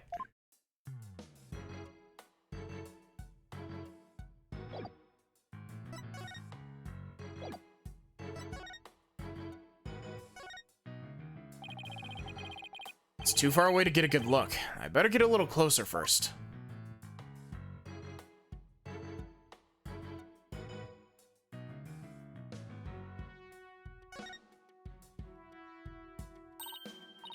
Yikes! Look at that huge octopus! It must be a show prop too. One of its legs is missing though. Wouldn't it be exciting to take on a huge enemy like that? I'd like to give it a try myself. As a lawyer, that is. Now you have an insufficient number of limbs to out-object it, right?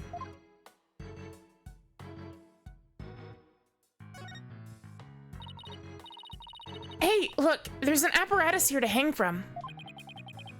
I don't think it's 4 people to hang from. Looks more like a crane to move things with. But Sasha was hanging from it during the Swashbuckler Spectacular.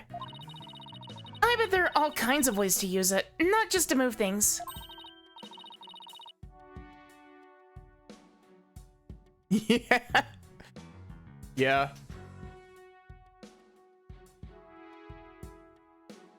Come on, boss, try thinking outside the box. She trying to say I have a narrow-minded view of things?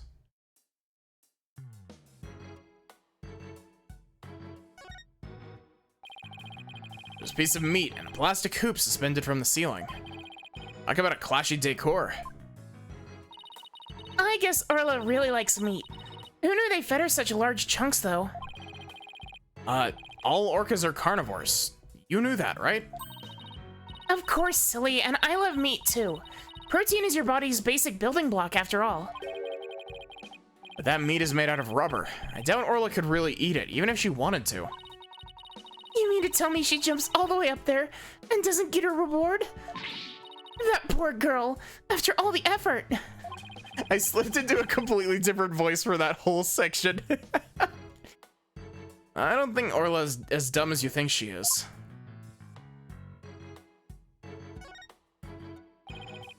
Setting sun.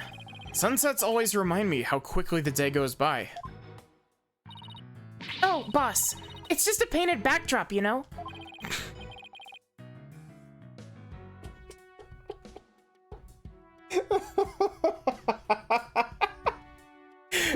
I swear, these two are fucking idiots, but I love them. Down, Athena. Of course I know. Guess they use it for the Swashbuckler Spectacular? It looks handmade. Oh, I just got an idea. Why don't we make our own not guilty backdrop? And present it to the judge when things aren't going our way?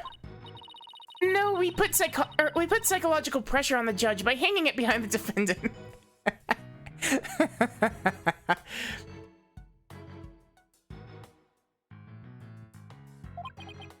I almost want to see how the judge would respond to that.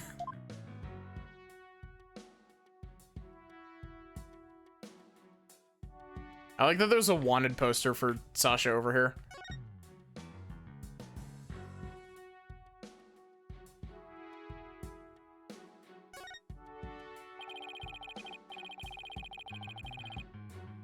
The doors are slightly open, and there are police officers standing guard outside. I guess they're watching to make sure we don't try any funny business. Well, now you've said it, I suddenly feel the urge to do something. How about if I suddenly break out some squat exercises? That would be pretty funny. Yeah, that might cause a few raised eyebrows in ways you don't want, Athena.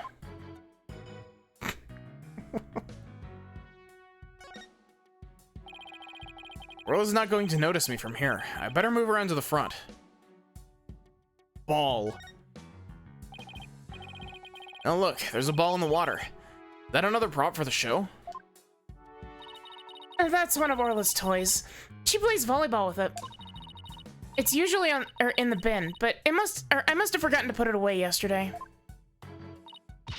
Oh wow, I wish I could play volleyball with Orla.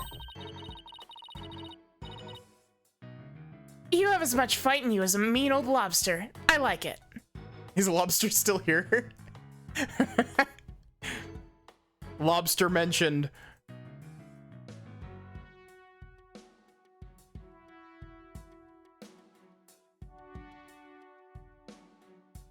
Lobster is not in chat, sadly. There aren't many people who want to be on the receiving end of Orla's fastball. Her fastball? I think that's called a spike. Yeah, she likes to be naughty and slam the ball into things around the pool.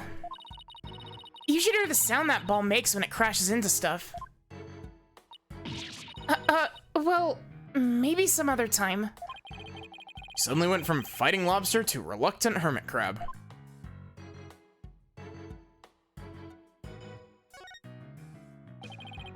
Doesn't look like the ladder goes all the way down to the bottom of the pool.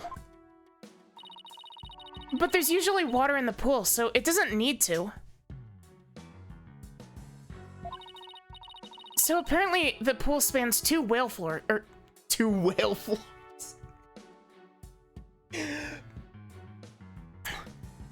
Don't you know?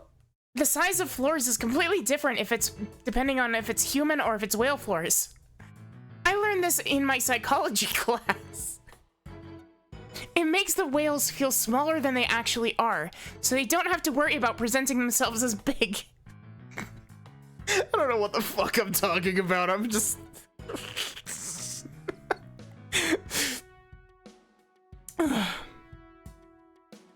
And so apparently the pool spans two whole floors. Ordinarily, visitors only get to see what they can from the first floor. But they said on TV that sometimes they give behind-the-scene tours. It's like that Swashbuckler Spectacular show you recorded is really coming in handy.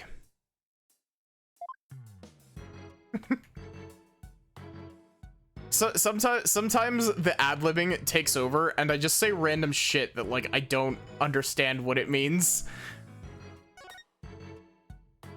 The shark cannon. Hey, there's a cannon in the shape of a shark. I'd love to try firing that thing. Boom. These cannonballs supposed to look like fish eggs or something? But why fish eggs, not baby sharks? Think about how crazy it would be to have sharks go flying through the air. Watch the thrilling life or death struggle as the little tykes fight to stay alive out of water. I can see it now. The drama, the mayhem, the whirlwind of teeth. Man, I'm tired. I'm really tired. Tornado of sharks? Not even Hollywood could conjure.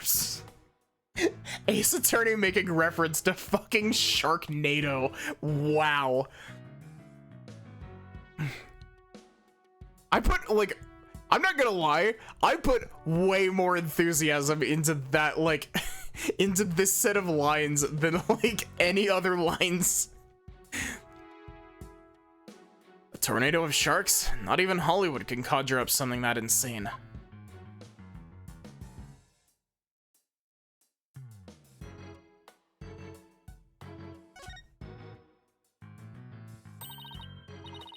What a mess. Was all this stuff knocked over when the victim struggled with his killer?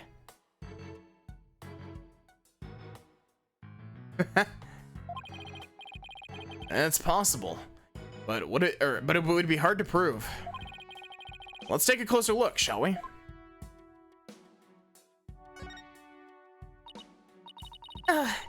So this is where the body was found, huh? If they suspect Orla, maybe they found some evidence of an attack on the victim? Orla didn't attack the captain. She loved him.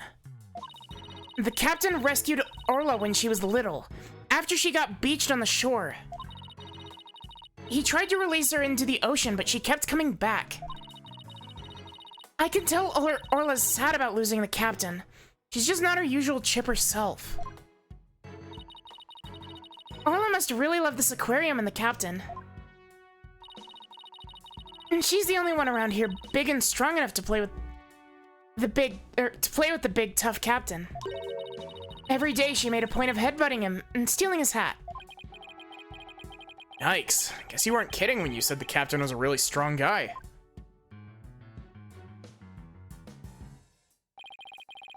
I guess that's about it.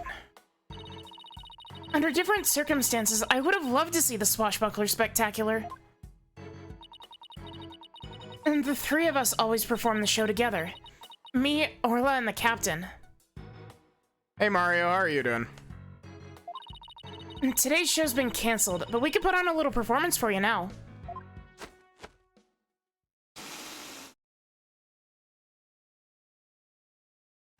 Doing good? Nice.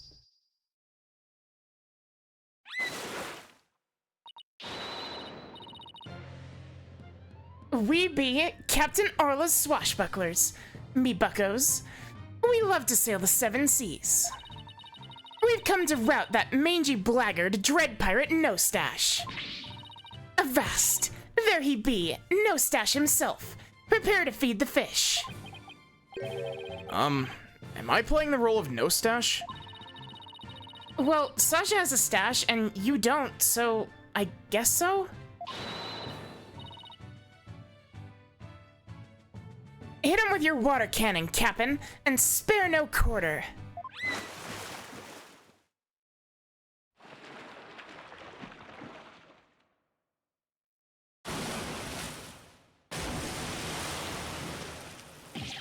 Ah!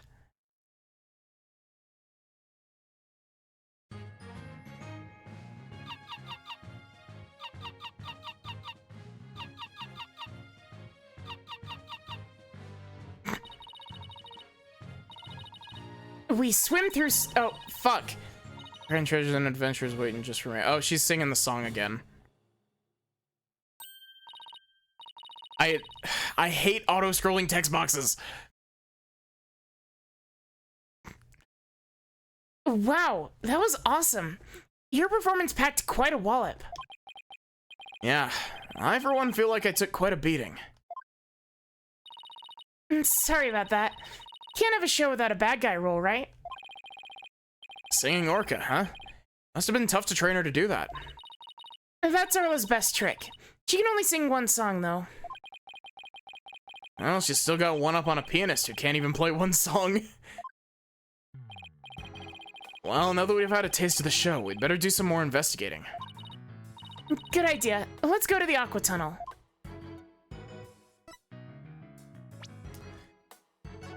That is going to be where I end for tonight. Because it is past it is just slightly past, but it is time for the end of stream. Thank you all so much for watching. I hope that you enjoyed. Depending on my voice, I will either be streaming more of this tomorrow or something else, maybe randomizer. Here's the thing. I think the thing that's throwing me off so much is Athena, because doing Athena's voice is throwing me off a bit, but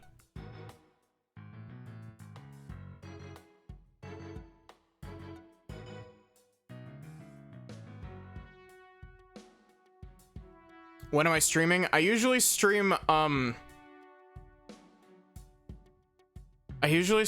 from 2:30 a.m. Mountain Standard, or I think it's Mountain Daylight Time currently. I don't remember. To about 6-ish, depending on the day. I started stream earlier, because we were gonna do Minecraft, which we usually start at 10. But the issue is that Spoods wasn't able to get the server up and running and be able to play at the same time, and then Spoods' internet crashed, so we started like podcasting for a little bit, basically. So that if that's why you were confused, it's because sometimes we do streams that are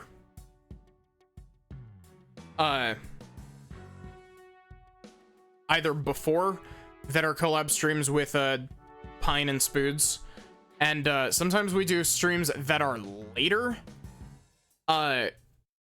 which are my collab streams with Sin, Liz, and Ando. All need to be later because they, you know, live in Australia and they've got...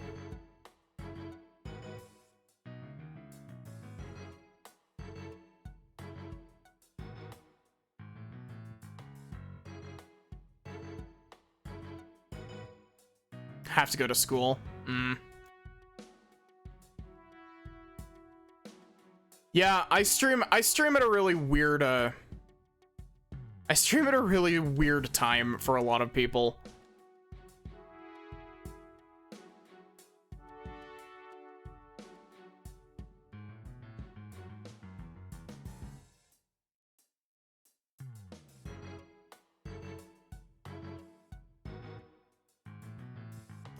But yeah, give me a sec and we will find someone to raid.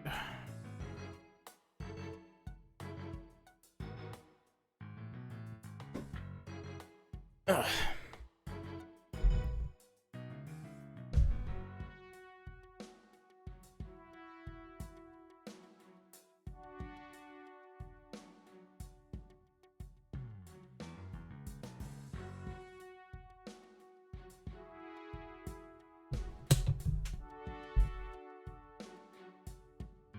Oh, sorry, I didn't mute my mic. Whoops.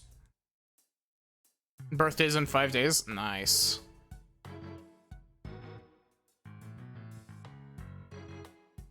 Oh, thank God. I thought I cracked my phone for a sec there, and I was like, oh shit.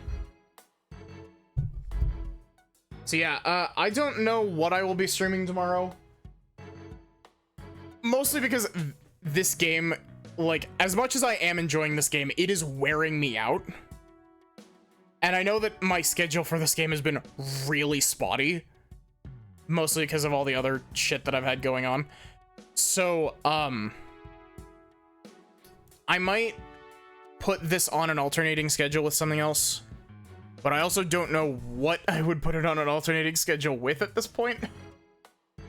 So, we will see what I stream tomorrow. Otherwise... yeah, give me a sec. We'll find someone to raid. It's not burnout. It's not even like I'm getting bored of it or like I'm forcing myself to play. It's my voice. Like, my voice is wearing out faster playing this than it has in the past. And I think it's because of Athena's voice, because I'm not used to doing, like, so consistently. I'm not used to having to consistently do this voice.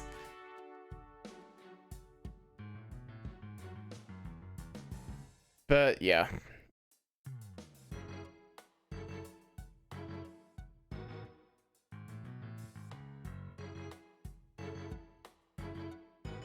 Yeah, I might stream some randomizer. If I do, I don't know if I might do another Ocarina of Time randomizer. I still have seeds for Link to the Past, Super Metroid, and Minish Cap that I made.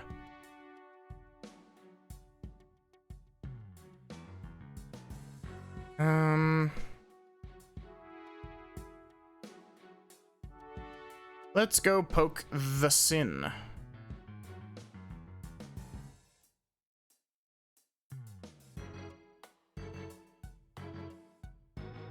Ugh.